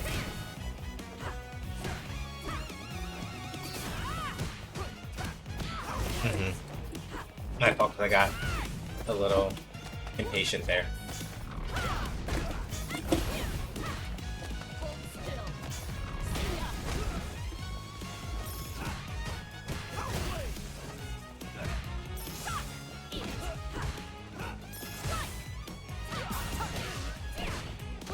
Oops. I can tackle. I did that too slow again.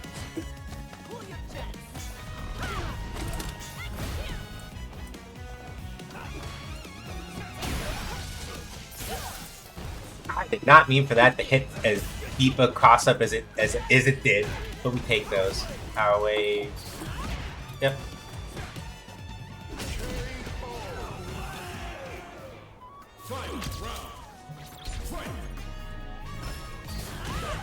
I will read that once we're done.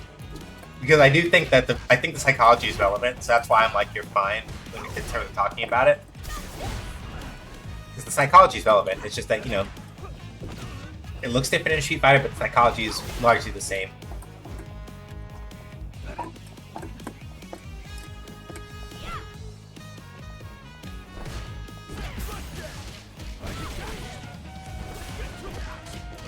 Yeah, no, you weren't close enough for that to work out.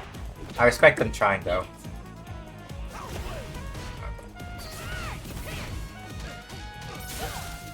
Yeah, I want to be careful about how much I'm presenting Burning Kick, because I have a habit of already doing.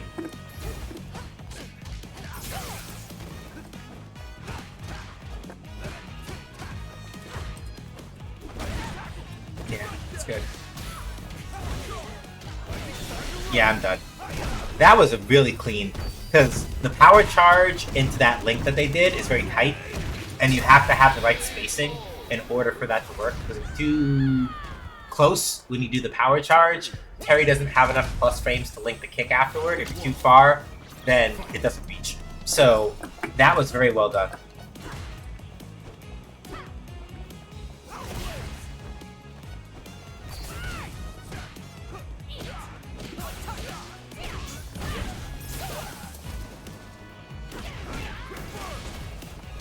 Yeah, good use of the quick burn.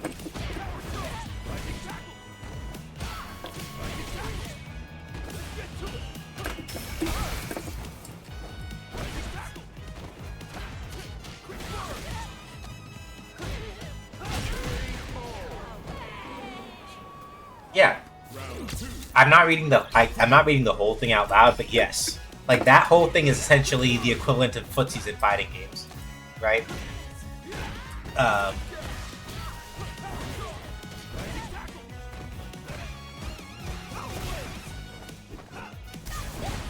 Okay.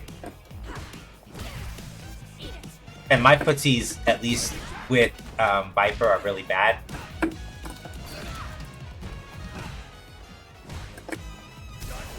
Because you notice that like Terry is kind of just putting out buttons at very specific spacings and just stuffing me cold every time. Because my footsies are really bad. They're not moving very well.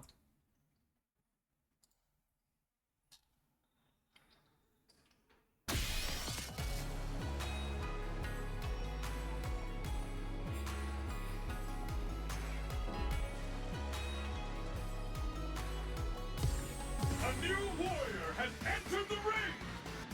Ah, shit, it's Rashid.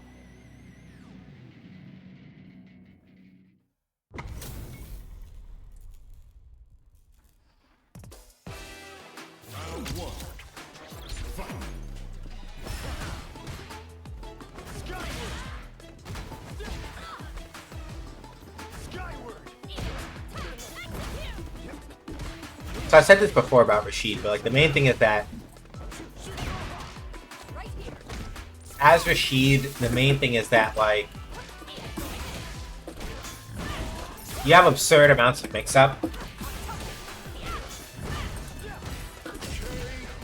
but the main issue that Rashid has to then deal with is that his buttons can be kind of awkward sometimes. For all that he has really high mobility and really ridiculous mix, getting the most out of him requires that you like actually have a relatively decent understanding of like where you can get away with like setting up your pressure stuff and your mix as Rashid. If you don't do that well,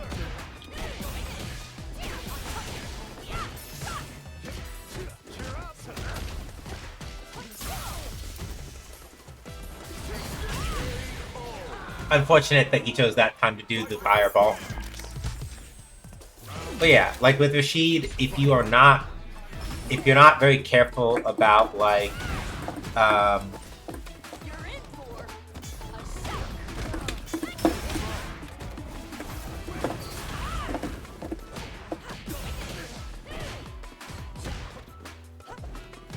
If you're not really careful about where you put your buttons as Rashid, it is very easy to interrupt you. Right? Because Rashid's buttons are very short range. Doesn't mean they're bad, but because they're very short, it's one of those things where you have to be very deliberate about where you put out your buttons and why. Because if it's a poking war, the odds of you losing it are very high.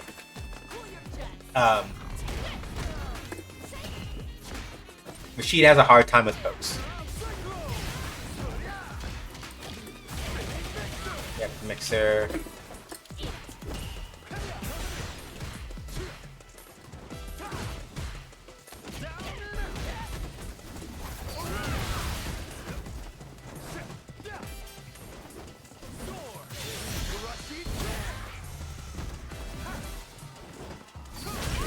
But like once he's moving though, like Rashid can be very difficult to pin down, or once he gets a knockdown and he's got the plus frames to set up some form of mix, then you're in trouble.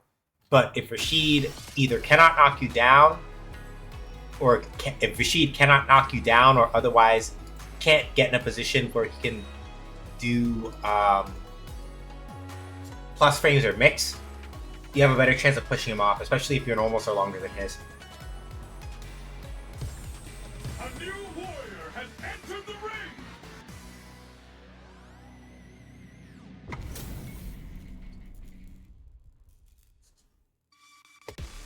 So a lot of matches players just want to play a giant creature beatdown and put a combo that wins instant. Yeah.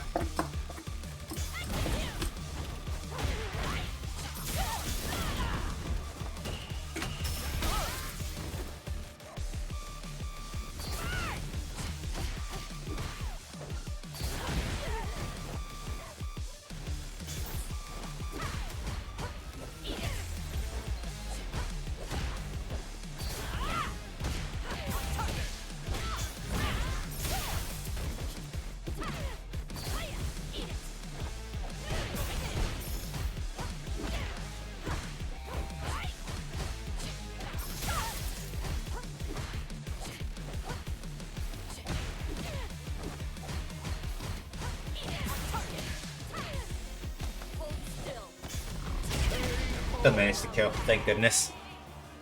Round 2. Fight.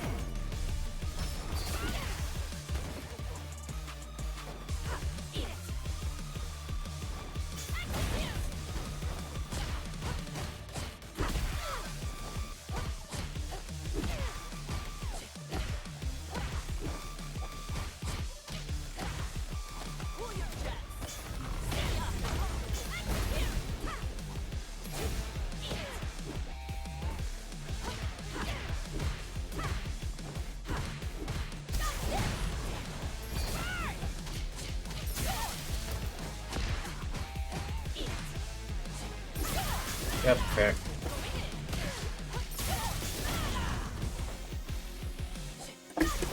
Ah, damn.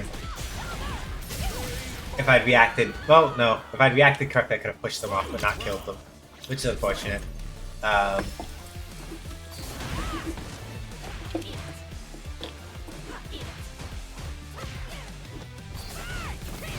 Plus.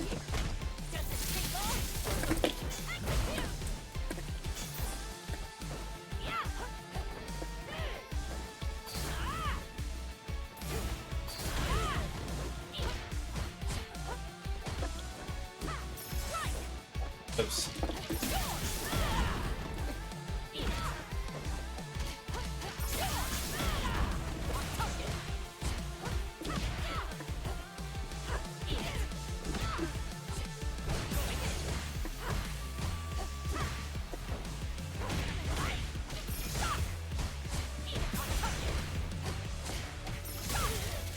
hold still.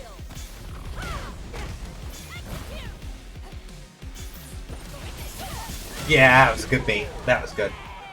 Deck archetypes, control decks, under scrappers, aggro rush. Yeah, that sounds about right.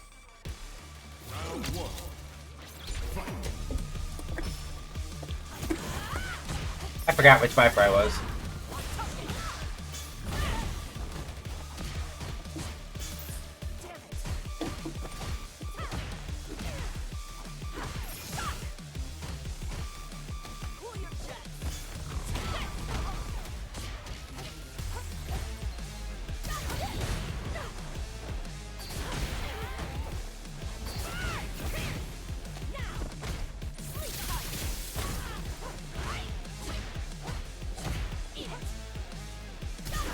Yeah, that's fair.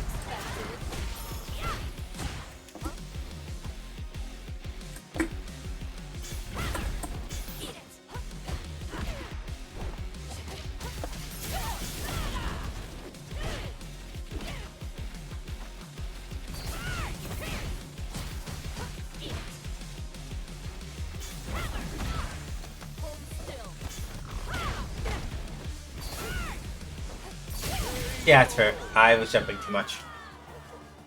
And they got a feeling for that. That's fair. I'm not upset about that. I didn't react in time correctly to that, unfortunately.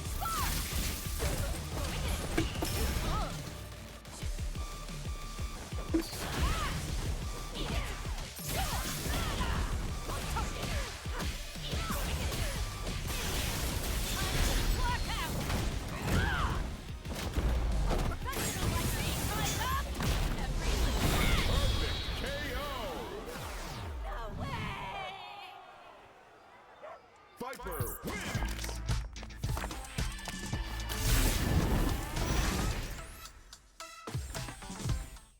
Golden Will playing black and Magic Gathering is that the only life point that matters last unless they're a resource. Yeah.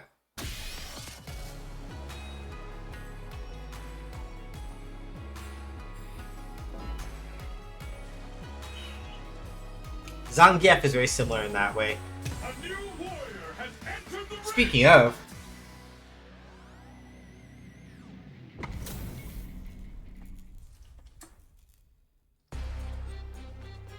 Stay on. Round one.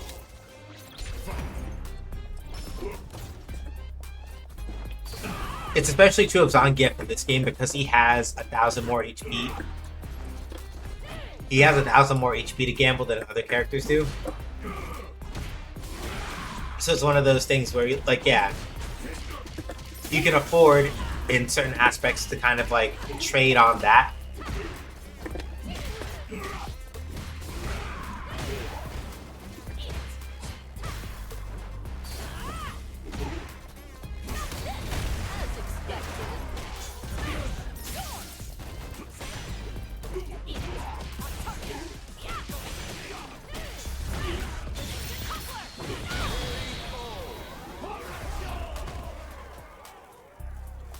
Round two.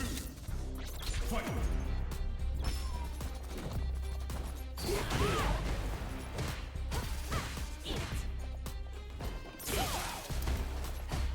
Pull your jets. Oh yeah, that was fair.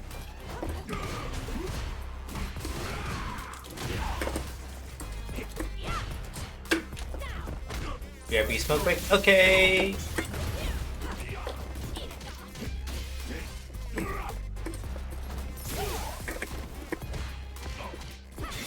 Ah, no. So you remember what I said before, right? Like, oh yeah, like if Zangief does the super flash and you're in range, you're caught. Like even if I hadn't been kicking there, I was in range. Even if I'd been like holding up to try to jump. Oops. Wrong move. Even if I'd been holding up to try to jump out of that, if I hadn't been throwing a kick, I would have still died. Or I still would have gotten hit by it. Like, once the super flash goes off for Zangief's super R3, you're caught. If you're in range. Like, if you're not in range and Zangief's super R3 it goes out, then you're fine. But if you are in range, when the super flash is going, you're already caught.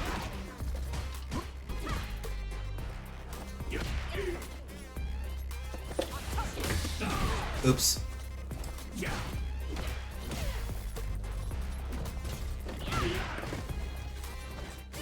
Alright, yeah.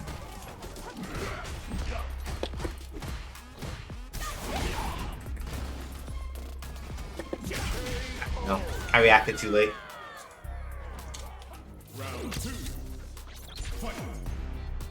I was trying to do heavy Thunder Knuckle, but I didn't react in time.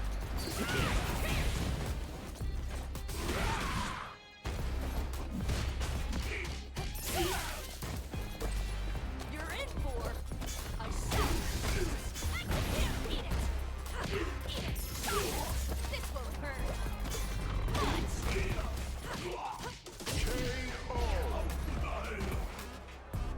Fight round.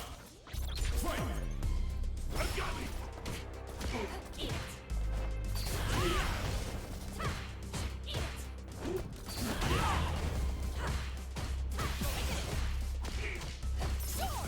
Oops.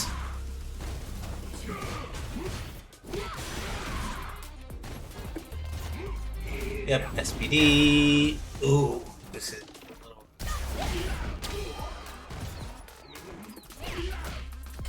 Hold still. See ya. Cool your jets. Yep. So, that situation.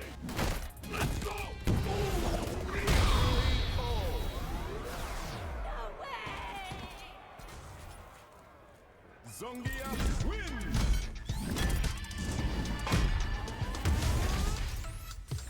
Yeah, the thing about Zangief, like, in that situation, the only way I would have gotten out of the Super R3 is that if I'd let him jump and then jumped myself, or already been attempting to jump, by the I would have been able to get in my pre-jump frames and be out of danger. I would have had to basically jump right after him. And that would have been enough to avoid it, but... Hold still. Eat it.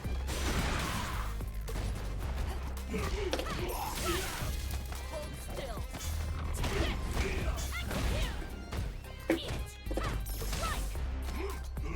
I thought that with the burnout that'd be plus enough, but nope.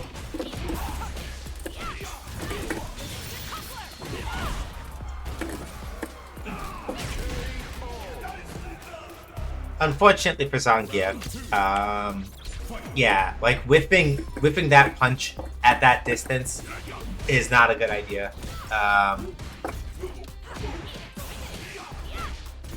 Playtime's over. Okay. So then the neutral jump is basically the best.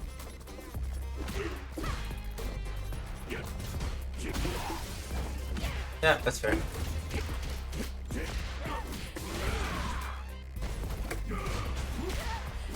It's my fault. Yeah.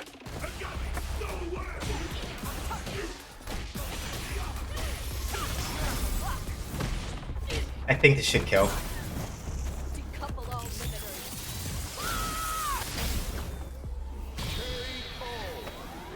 It's hard to tell with Zangief because he has, with that extra 1,000 health, it's risky, right? With that extra 1,000 health, there are margins that would kill most characters for certain and would definitely kill Akuma. That will not kill Zangief. You have to be very careful about it.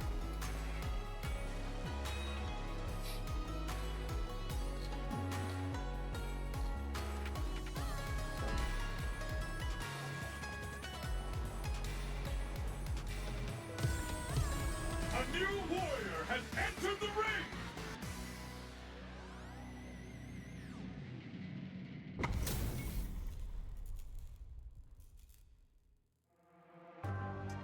Stay out of my business. Cry for mercy. Round one. Fight. Welcome back.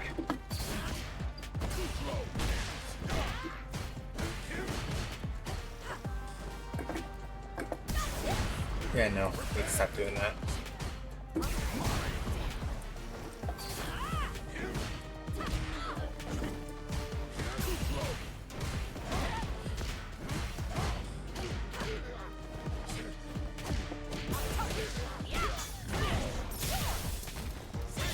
Yeah, no. Knee press. Nightmare. Yeah, so... Right? That's the main thing about, like, how Bison has to defend himself, right? A lot of how Bison has to defend himself is down to, like, system mechanics or using supers.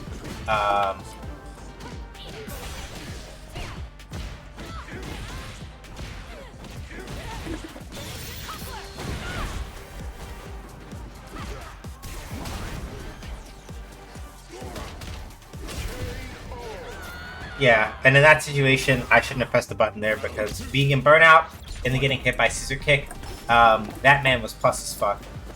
That was a very bad call on my part.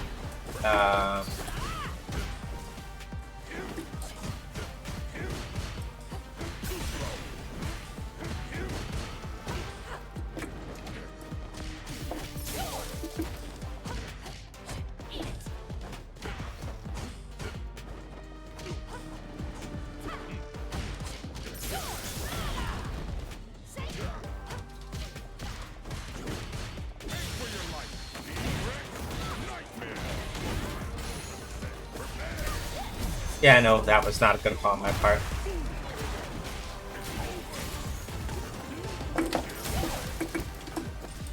Playtime's over.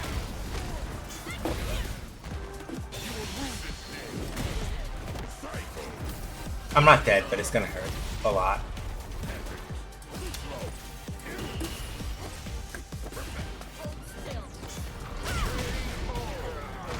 However, now Bison has no super meter at all. Depending on how this goes, he may be able to at least get back 1 or 2. But this gives me a window of time that I can...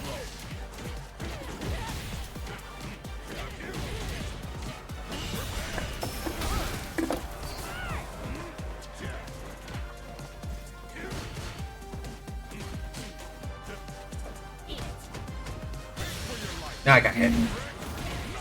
Damn.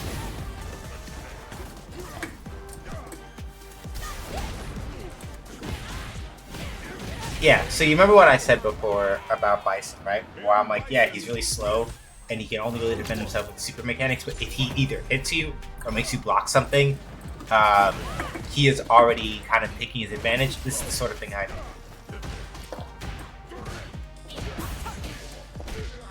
Where like the last thing that you want is a Bison that just forces you to block something.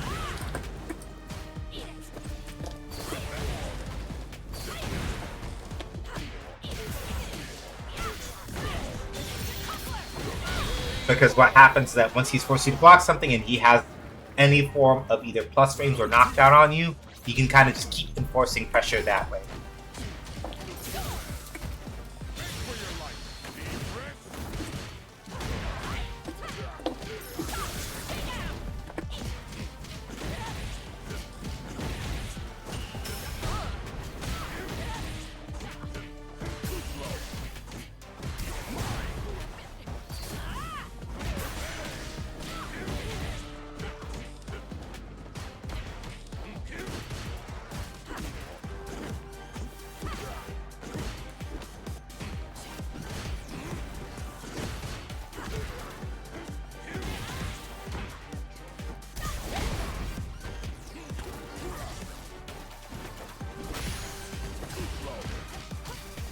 Cool your jets. See ya.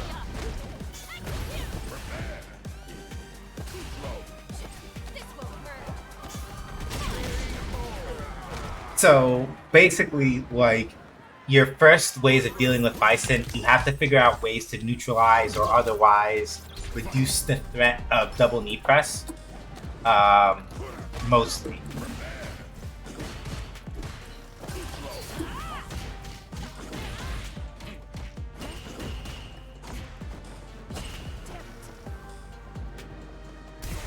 And you can sort of DI double knee press, but you have to like...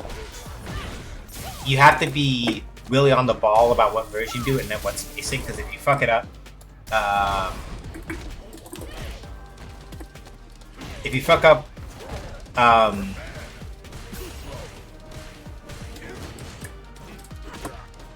like again, like there are ways that you can basically force the situation such that it's like...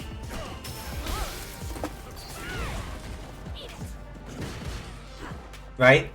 Like again, depending on what version of double knee press he uses... Fuck, I messed up the punish. I might be dead here.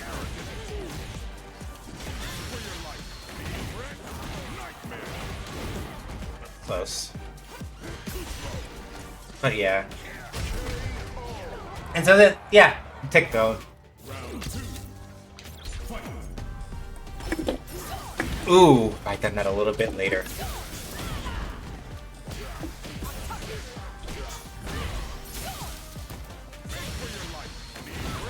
Yeah, okay, this person will absolutely throw the reversal nightmares, so I gotta be careful about that. Yep, up. Psycho Crusher detonates that, but they didn't follow.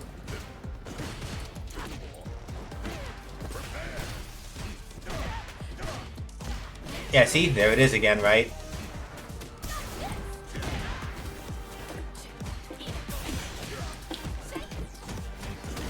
And now that's really plus. Whew. So yeah, basically being in Burnout against Bison is a nightmare, because then it means that like all of the stuff that he does to make your life miserable is even more dangerous. Ooh, good overhead.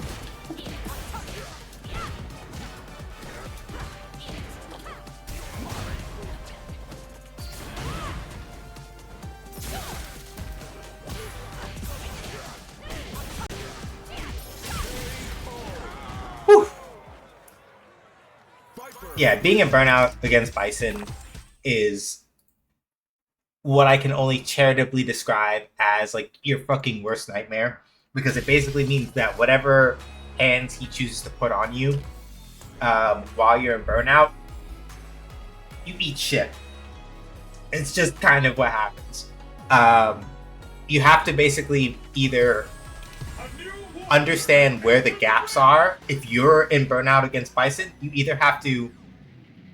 It's really hard to find the gaps, because now so many more of the things that he does are either safer than they used to be or outright plus, and it's like, well, shit.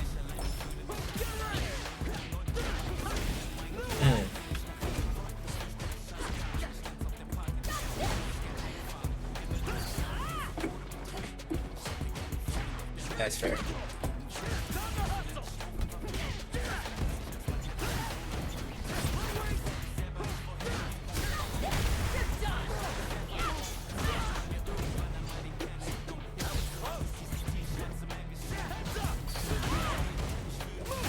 Yeah, good one.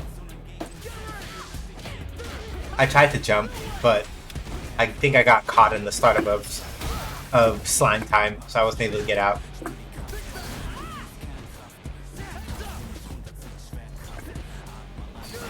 Yeah, I was trying to do another like mid-air burning kick, but I fucked up and got the ground version instead. More startup.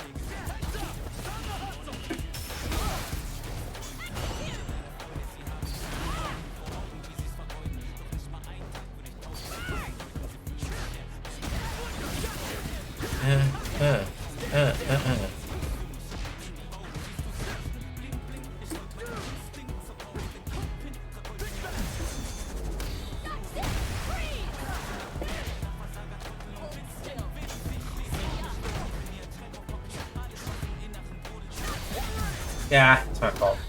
Should play Ed mode as a weird zone, but in an interesting way. Yeah. I'm not dead, but this will either burn me out or be very close to it, so it's a good call. Even if it doesn't kill me, yeah, I'm burned out.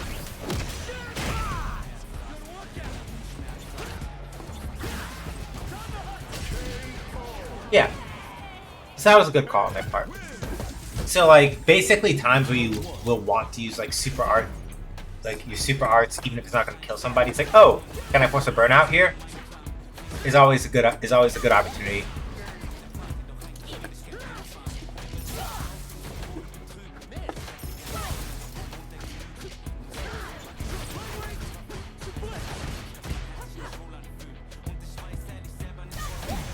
That was good. The thing I did to them, they did to me. Bop, bop.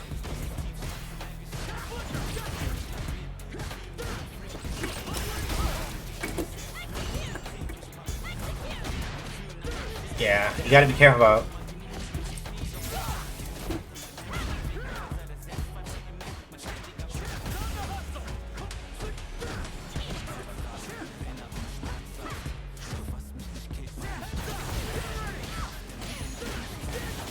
Yeah. So like the thing about like Ed doing like charge flicker, essentially if you're really feeling yourself and you feel like you have an understanding of when like the Ed wants to do the charge flicker, you can mash and interrupt it, but you have to be very confident in that.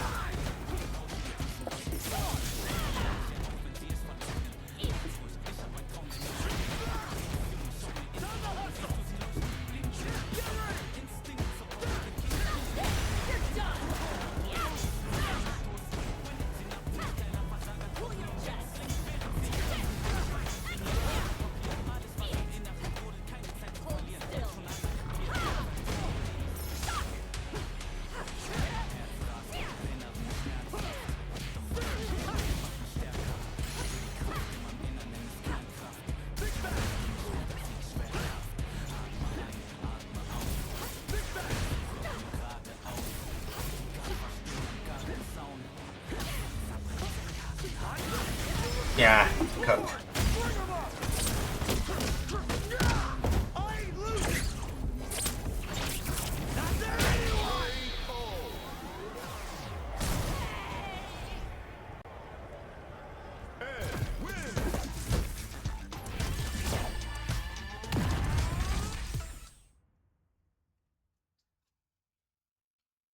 Actually, given the similarity, she grabs a pop track. Yeah. And mostly the thing in Street Fighter, the only thing about like Street Fighter 6 right now in particular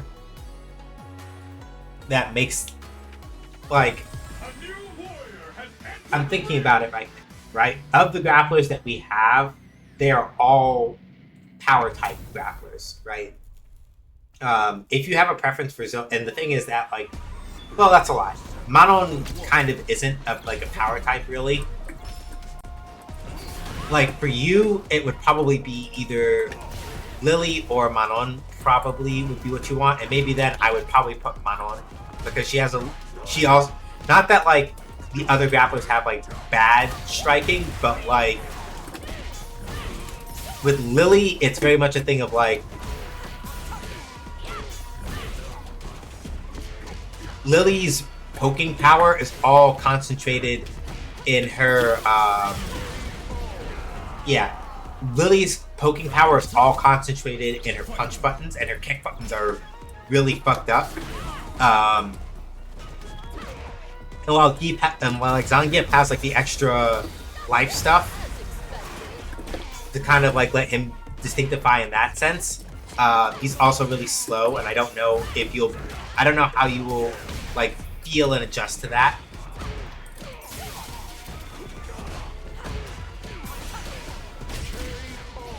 Unfortunate, the Sukuma couldn't quite keep it together.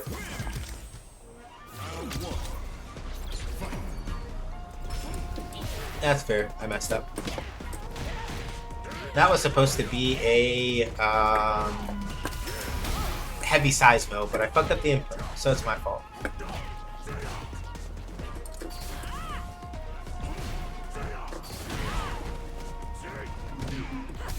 I do like brawler types too, so I'm interested in maybe try. Yeah. Alex will be interesting because traditionally he's in games where both he and Zangief have been in the same game. Usually Keith is a little bit slower,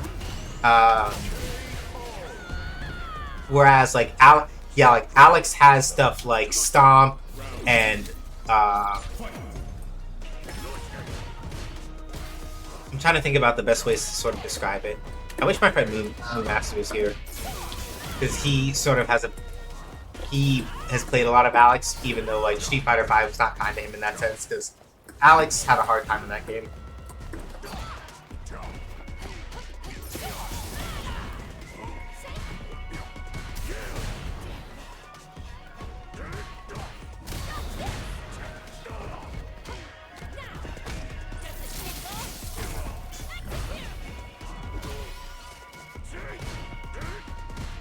They like to use the party starter.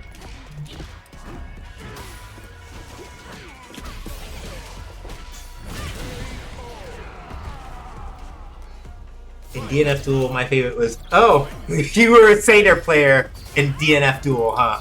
That tracks, honestly.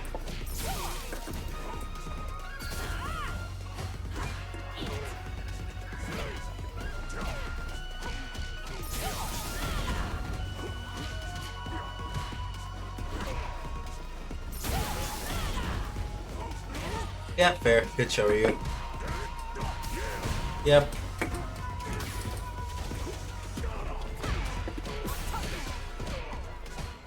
Why'd I hesitate?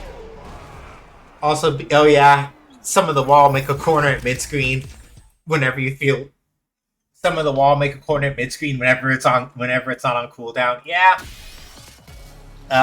In DNF Duel, I play Striker. My Kunoichi is probably really bad now, but in DNF Duel, I definitively play A new warrior has entered the ring. Striker and Spectre are my two characters.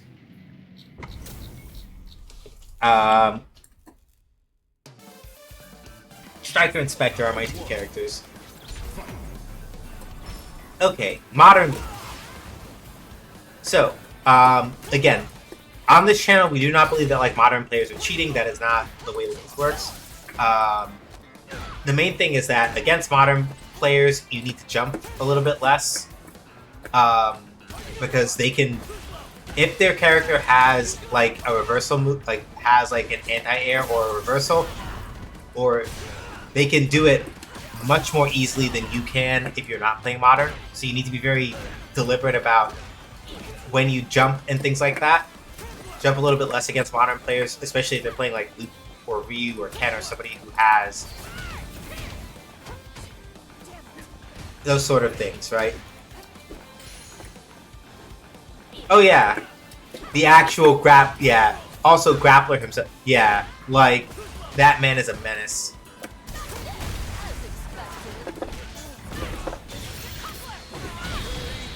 Yeah, the Grappler. Yeah, I know who you mean. I may not have needed that to kill there, but I wanted to be absolutely sure that it was gonna reach. So, Sandblast.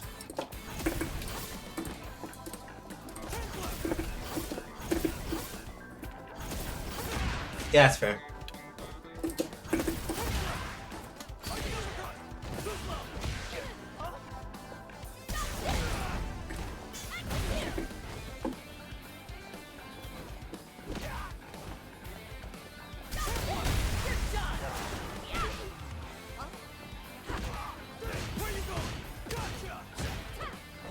Nope, see? Can't do that.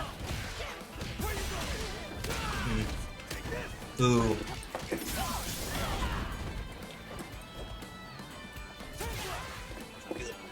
Oh, good. You shouldn't have done that. They should not have done that. I tried him out of curiosity and I was like, oh guys, this guy shit. Yeah. Like a good grappler player in DNF Duel will basically just ruin your life. Armored Faints for days, snatching you off of certain interactions when you least expect it. Yeah.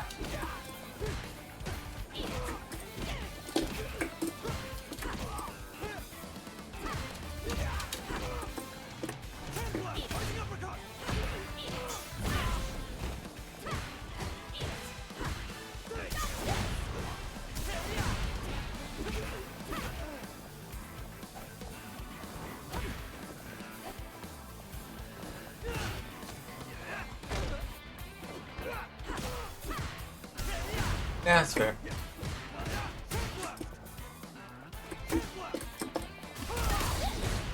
Yeah. Good call to use Odie there. Yep. Yeah, that's not perfect. Perfect Knuckle, I don't think is plus like that. I respect that they tried it, but Perfect Knuckle, I don't think is plus in that situation. Yep.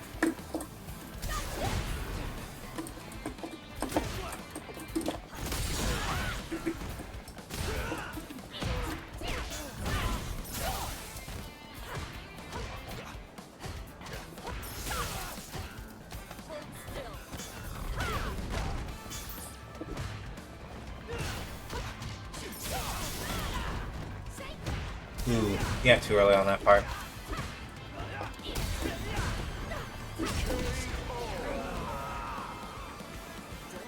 Bullying that poor guy. Yeah. The main thing with like modern players in particular, this is not like a hard and fast rule, but with modern players, the main thing that you have to do is sort of like use the fact that they can like react faster with stronger punish options against them by virtue of obviously like in the situations I described before, right, where it's like, right, I should not be jumping carelessly at this loop when a sandblast gets thrown out. That still applies, right? But then this also means that in situations, ooh,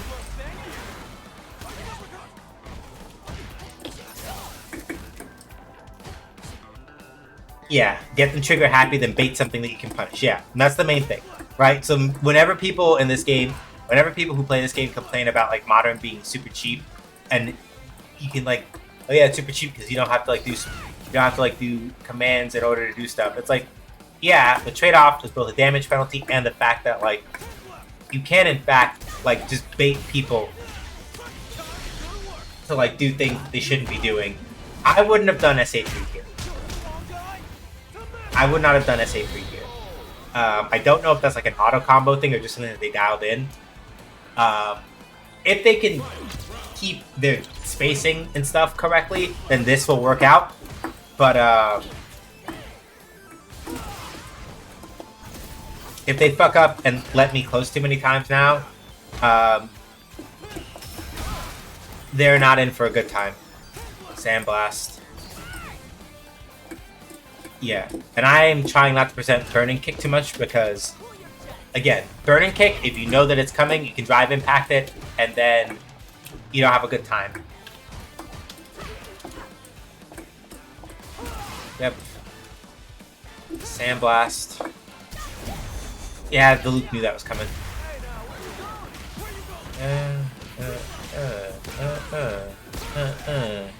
Front strike. Yep. I might be done.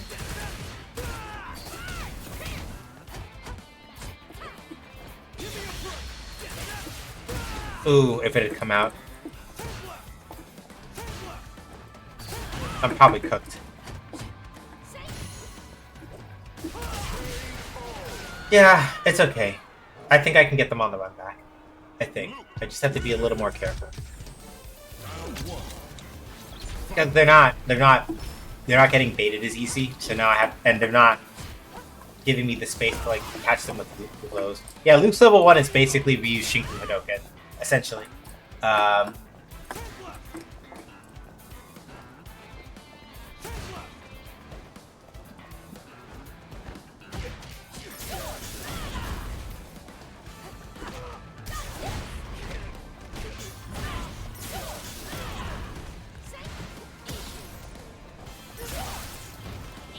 Yeah, there we go.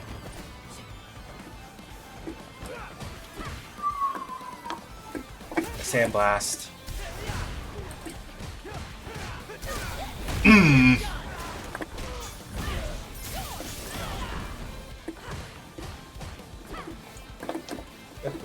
Yep. Ouch.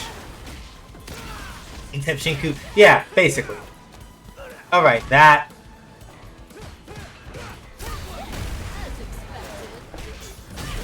And that's why you shouldn't do that. If you do Luke's 1, 2, 3 auto combo into normal Sandblast, if they Sandblast, if they drive it back at the right time, you ate shit, basically.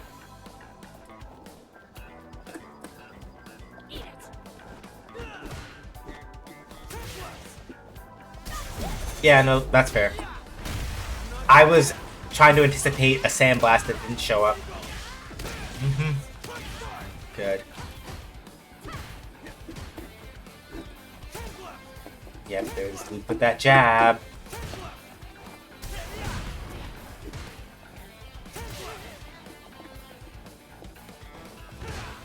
Yeah, I can throw.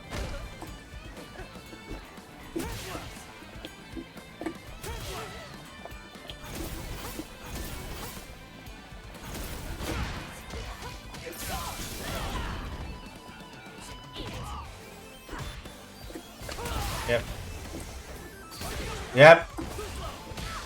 And that should be it for that. Yeah. So yeah, this Luke, now that they kind of like calmed down a little bit, now it's hard. Except for that part.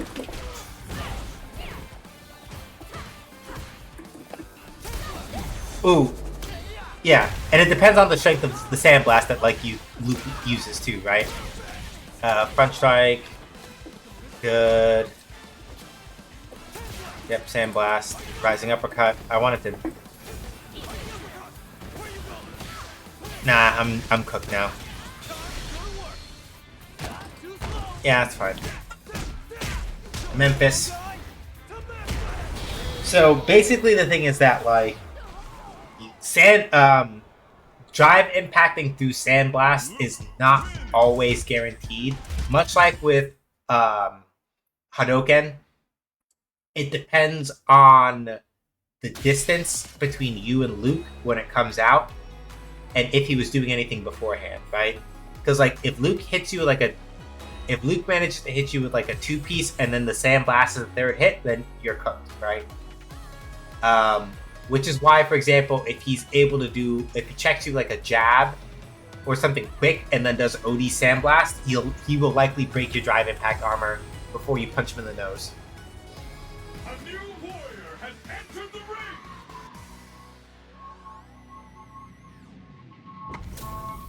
warrior has entered the ring.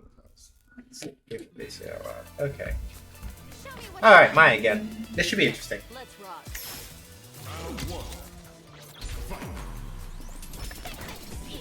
It's my fault.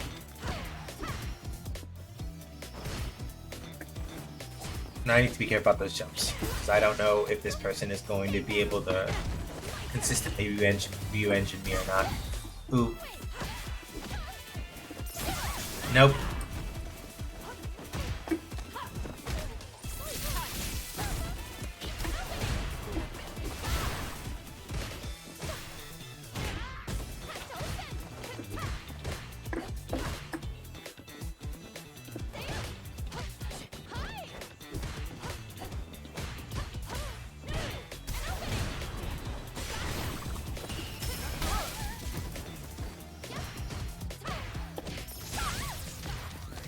Good though.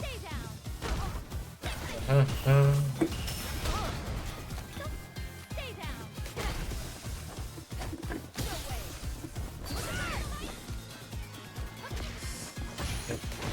Ooh.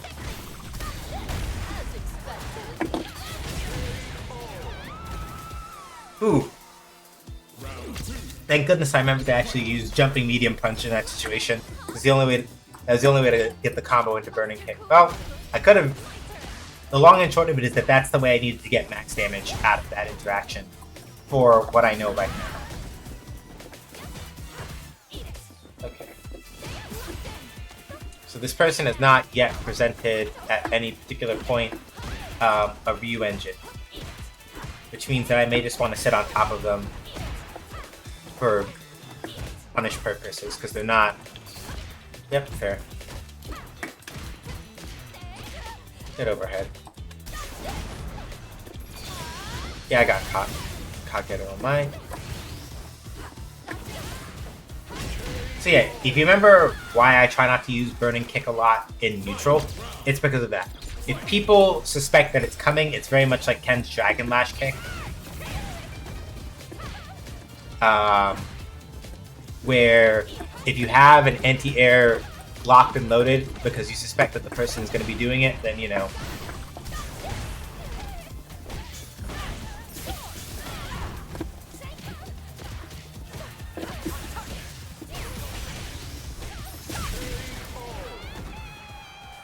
However, this person is definitely not presenting either Wake Up Supers or Wake Up Ryu Engine right now, which means that there are probably ways that I can leverage that if I'm careful. And I'm not busy eating shit a bunch of times. Yeah. Good. Good throw. Good throw.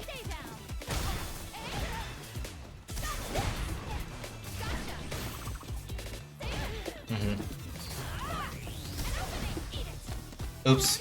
I didn't punish that correctly. Basically, on the downswing, if I thrown like jumping heavy punch or jumping medium kick, I would have actually had my hitbox maybe reach down and like pop them in the nose for that.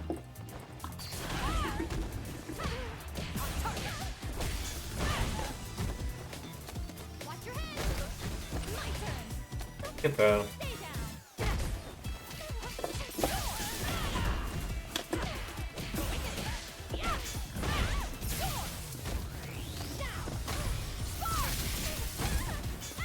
Your swan song. Unfortunately for them, I was too far away for it to be a maximum damage punish. So they burned all that meter on what was arguably a really bad call, unfortunately for them. Yep. Mm, yeah. Eat it.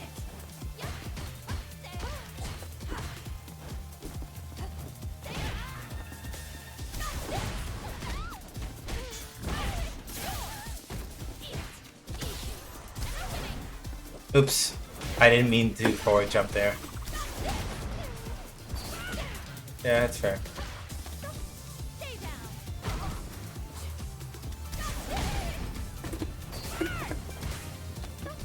Stay down. On target. Right here. Sleep tight. On target.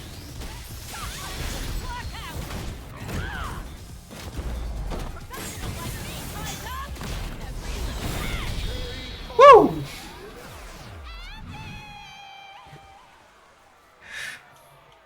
Viper wins.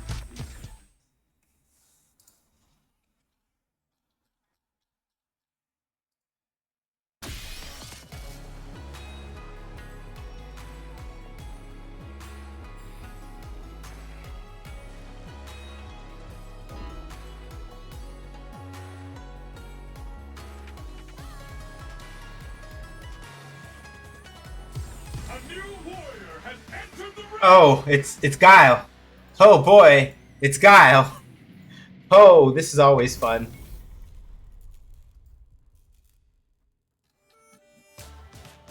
Stay out of my business. Hope you're ready. Round one. So people that have heard me talk about Guile before have heard me say that like the thing about like fighting against Guile is that you have to out Guile him. It's very difficult for some characters. The main thing is that while Guile's no longer all fantastic, and he can stay on the offensive very easily, the main thing is that for Guile, yeah, I got hit by that. There's circumstances under which when Guile has to push the offensive, he has to risk a little bit more. His normals are really good, and it's not that it's like, oh, Guile can't play offensive, right? He can, but depending on the situation, it's one of those things where he has to put a lot of resources into keeping on top of people in certain ways, depending on the situation and the spacing.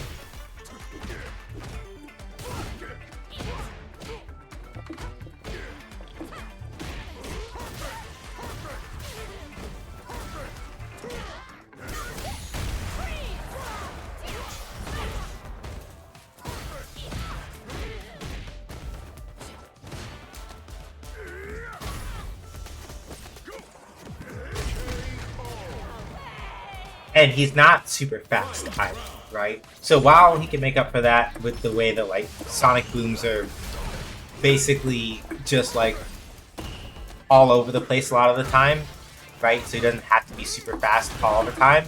It's one of those things where that lack of speed in certain circumstances can work against him. And especially if it means that like there's situations where he has to like burn the resources in order to like stay in order to stay on the offensive.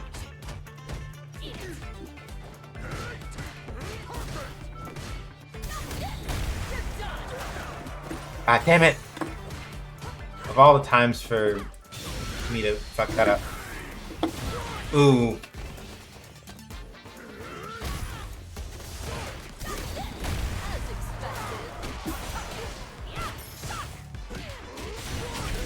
Damn it! I should. Why did of all the times for that to drop? If I hadn't dropped it, go ahead, just press the quit button. If I hadn't dropped that, crouching heavy punch, it would have been a death. But I fucked it up.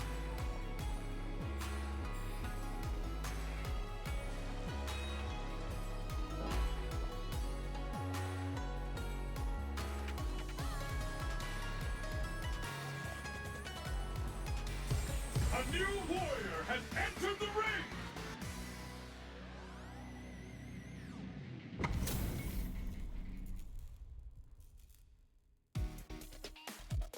Stay out of my business. Don't expect me to be a pushover. Round one. Fight.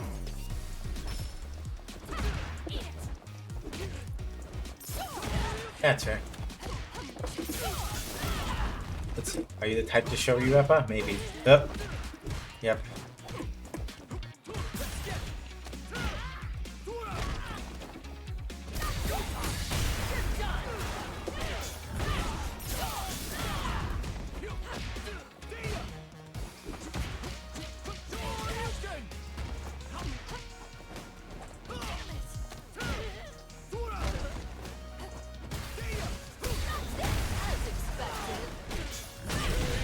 Ooh, unfortunate. So, when Ken does that, like, snap kick that he does, that, right? You have to be a little careful with that sometimes because while it's tempting to drive impact it, depending on which version of that kick he uses, it is, in fact, DI safe if you try, right? Like that.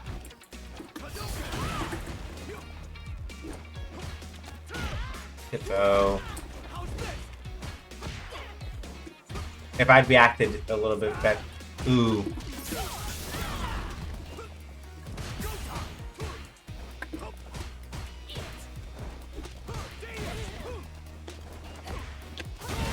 Show you Reppa.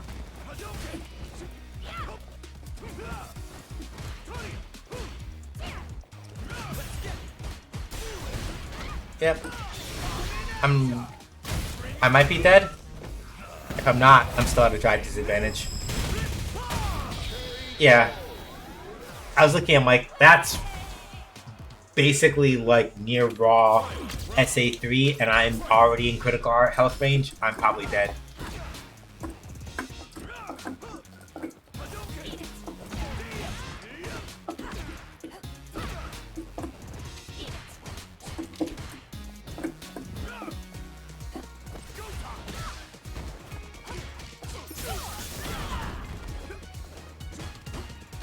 Good throw.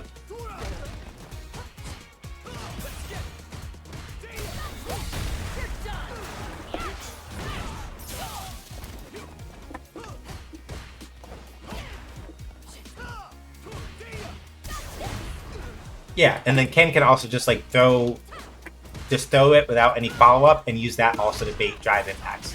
So it's always tempting to... Yep, good throw.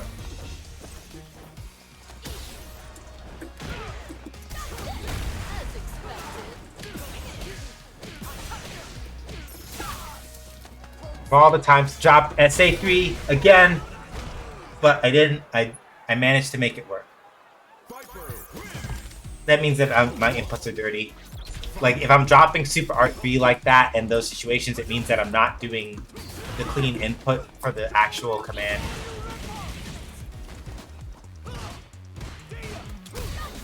If that's not the most Ken player ass thing to do a Shoryuken and then a Shoryu Reppa afterward, I respect it.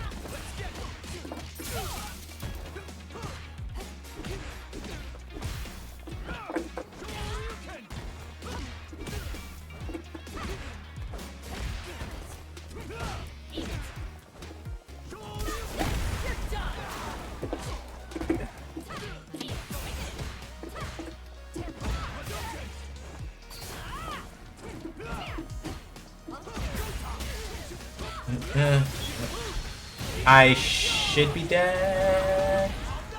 Barely lived it. Barely. But I made them burn meter. They got the kill, but I made them burn meter. But if they're still secure and a lot of the other stuff they're doing, that may not matter. I'll be honest about that.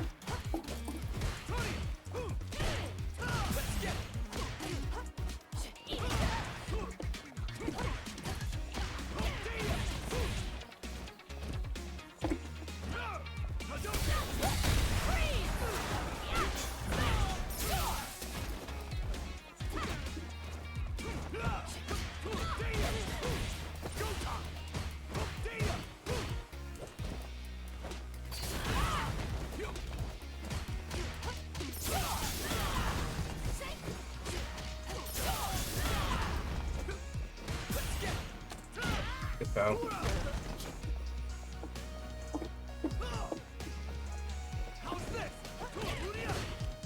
Unfortunate, they didn't do the right version of Dragon Lash. They did like light or medium. That shit's not safe on block. Hadouken. Yep. No.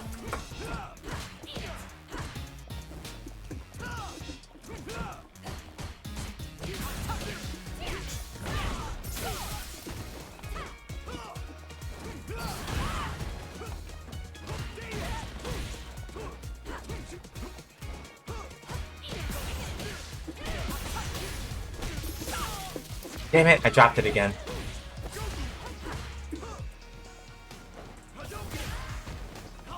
That's plus as fuck. Yep.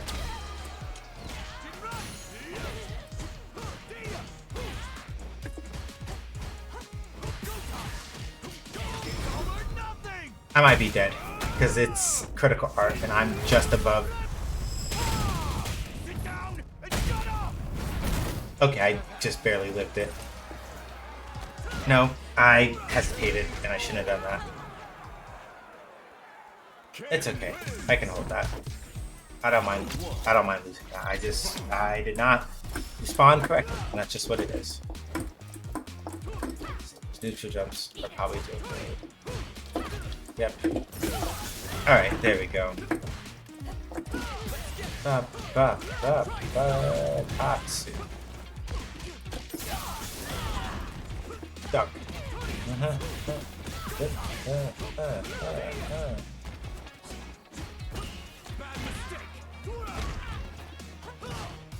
I was trying to drive reversal there, but it didn't come out. That's fine. Yep. So basically, the thing I need to be doing when I see the Jinrai kick, when I see that roundhouse kick come out, the Jinrai kick, I need to be continuing to block them. That is the thing that I am not doing, and that is what is causing me problems.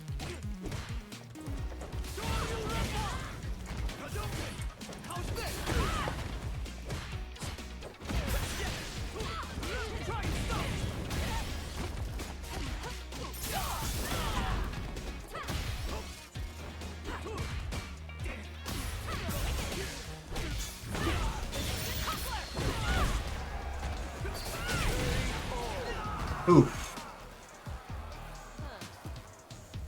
I could have done Seismo there if I really wanted to, but it was better to do Burning. I can't say I did it entirely on purpose, but if I try to do Seismo there, Ken would have still would have avoided it because he was jumping. So the Burning Kick was the better option there.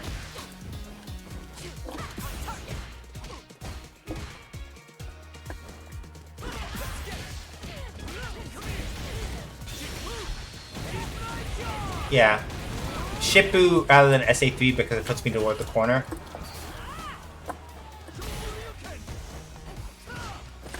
Yep, I should be nearly dead. I get one more. Yep.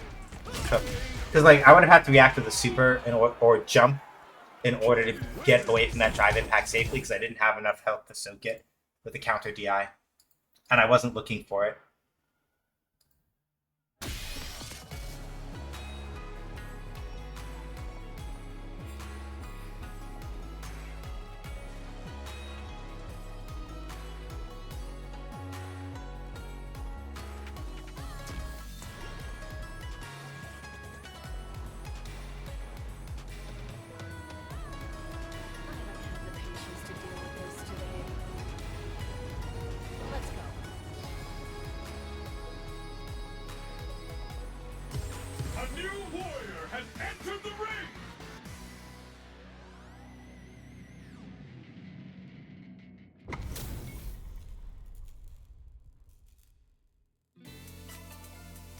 Stay out of my Yeah, this Mai will be our last opponent. Unless they give me a one and done, this Mai will be our last opponent because we hit our 3 hours, and I wanted to do that.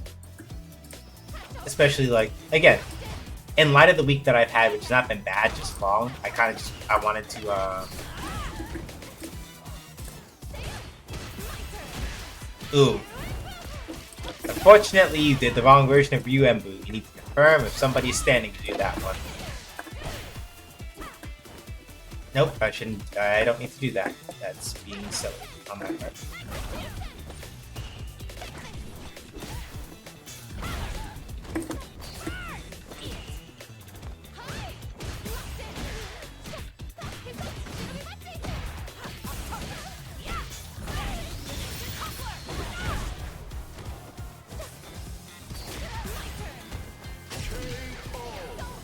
I got too close. So the tricky thing about like applying, in particular, the tricky thing about applying pressure in this game on Wake Up is that if you're too, and this is also true in a lot of fighting games, but it also will depend on the fighting game.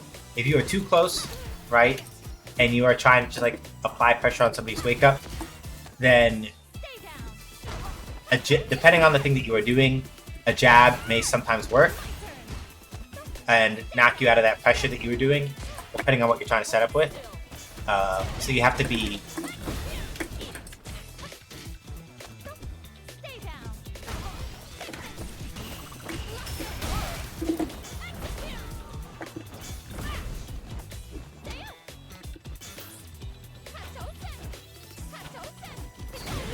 Yep.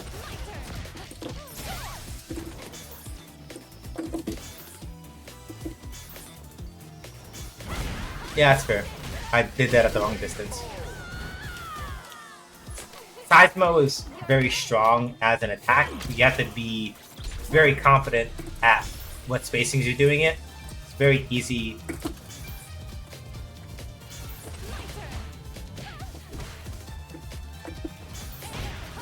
Even if you like feint it, if you fuck up and you do it the wrong spacing, then you know. Especially if it's Mai, she Mai's you, and then it's like, all right.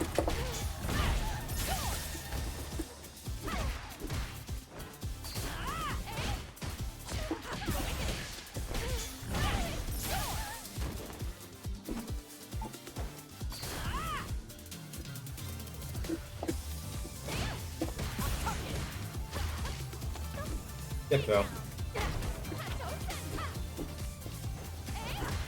And with Mai in particular,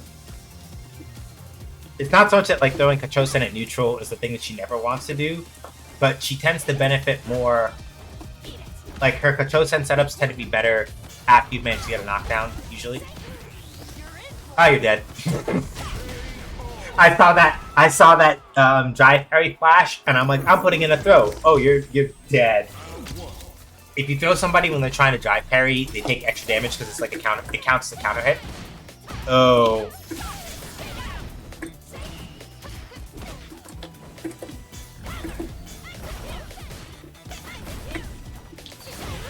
Yeah, good view engine.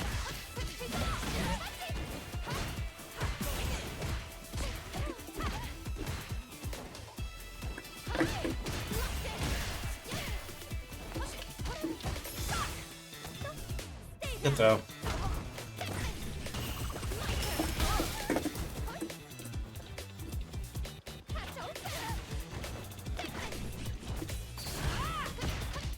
Yeah, if they'd been a little more awake, they probably could have anti-aired me for that.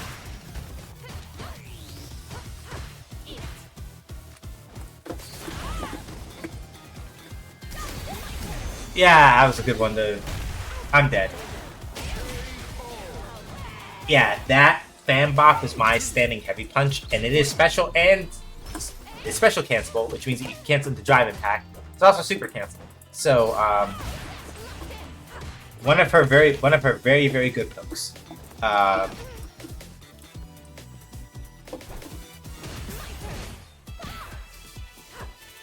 Like for Viper's crouching heavy punch is comparable, basically, to my standing heavy in terms of like character function. Though my standing heavy punch reaches a bit farther.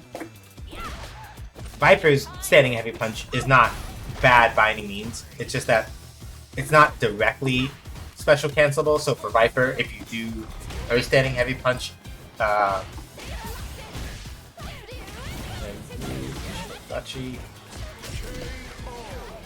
yeah, like if you do Viper's standing heavy punch and you want to cancel it into something, you have to do a high jump cancel.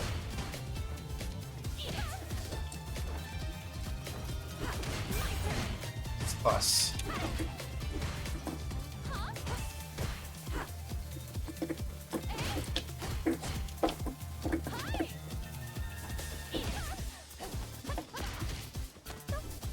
So.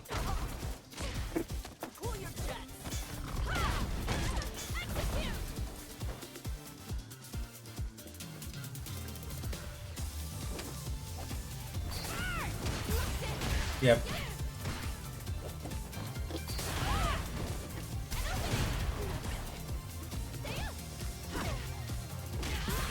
Yeah, I've been trying not to drive impact people near the corner. This is for damage, and I'm gonna still have the drive advantage, but now I've lost the life by a lot. So that was a pretty good call.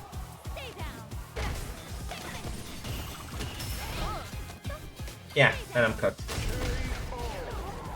Yeah, and it's because I've had a habit of doing that to charged fan, which means I should be doing something else, probably.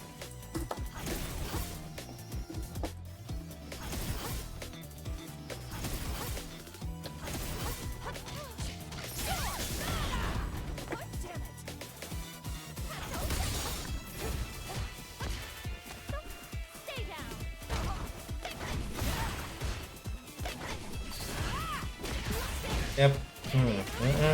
Shinobi Bachi.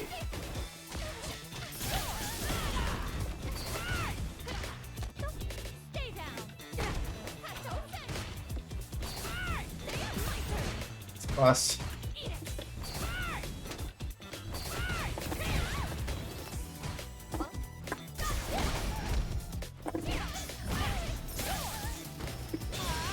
Yep, Kage no Mai.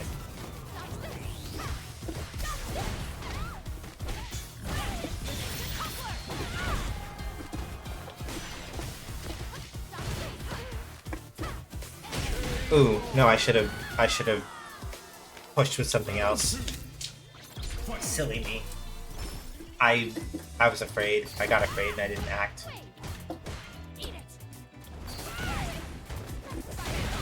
Okay, so they will do it if they're pressed.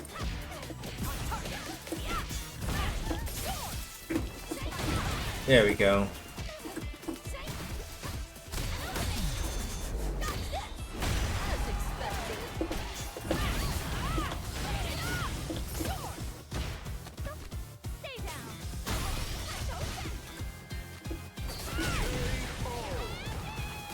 But they're back to 3 super meters, and so am I. So now we gotta measure this a little carefully here. Good throw.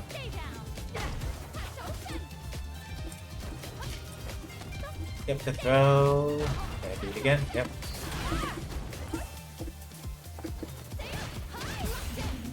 Good throw. Send.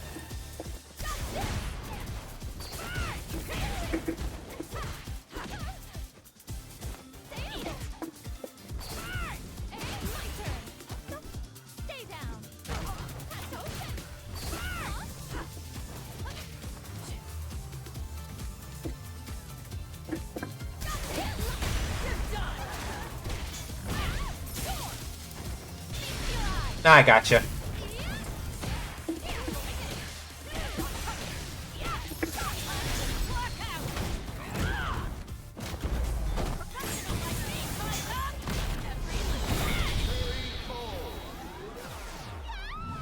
Woo! Alrighty. We take those. Alright. That stream for today, I think. Because I wanted to get a solid 3 hours, even though I started late. So, let's see. J-Rock, Rito. Yeah, J-Rock and Rito. Alright, well, let's see who's up.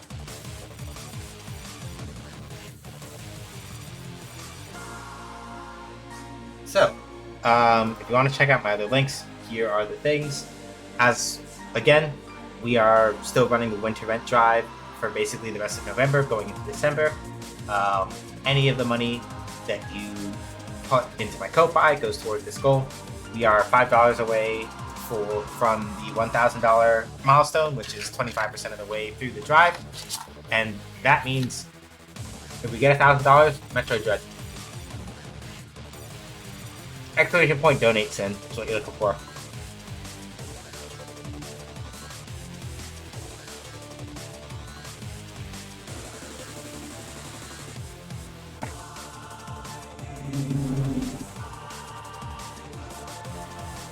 As for when I'm going to be next streaming,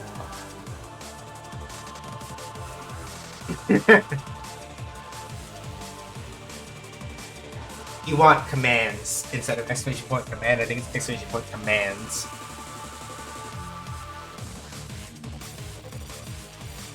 I'm gonna add it. It's like, I'm not gonna stop you.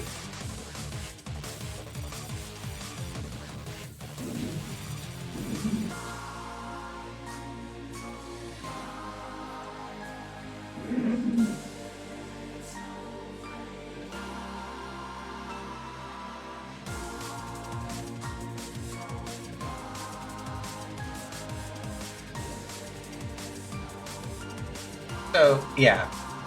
Anything that you can give, if you can give, is helpful. If you can't give, share.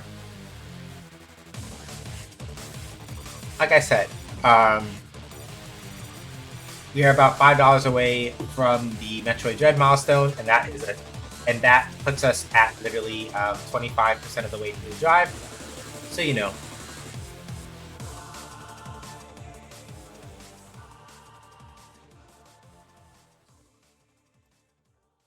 That's how all that goes. If you want to know more about the game dev studio co-op that I helped co-found, go over to munity.games. You can play our Shootland. You can play the demo of our game Shootlands over there. We are currently kind of chugging away, making steady progress. And then, if you want to join us on Discord, where we are hanging out and doing this stuff, it is over there. Keep in mind that if you are not already in the Discord, there is a manual verification process, either from myself or from Sin over there. In order to make sure that you get in, you will have to read the rules. Yes, there are a lot of them.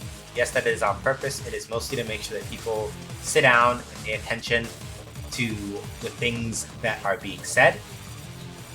And it also kind of works as a way of screening people who are too impatient to understand what's what. But it is important that you read the rules, follow the things that they tell you in order to get access. And then if I cannot get you in, Sid will get you. So, that's pretty much it.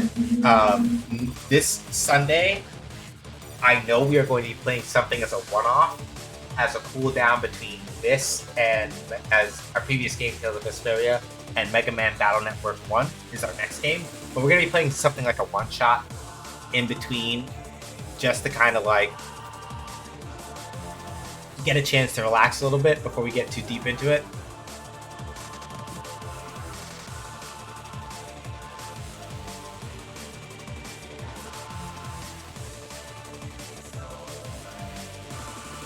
So yeah, with all that said and with all that done, thank y'all for hanging out. I'm going to go find us somebody to hang out with. So let's go to twitch.tv and go sort that out. Tombs.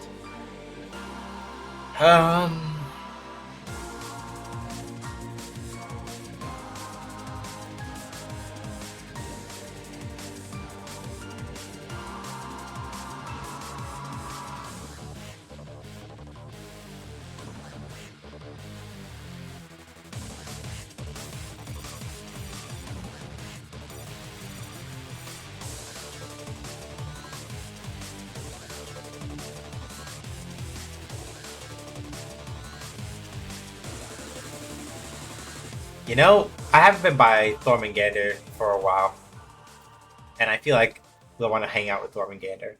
So, Thormangander is a variety streamer who, not always, but a lot of the times, will play games with unusual implements. Like, for example, the time that I believe they were playing, I don't remember what game it was. I think it was like either they were playing some game with potatoes as the actual controller. I shit you not. I just don't remember which game it was. Right now, they're playing some Pokemon Legends ZA. So we're gonna go hang out with them because I think that's a nice way to kind of like chillax, especially since y'all aren't getting RPG goodness from me for at least another 2 Sundays. So we're gonna go hang out with Thorman again. Here's our raid message. SH shows raid. This is the raid message. Throw in your favorite emotes behind that. Let them know who sent you.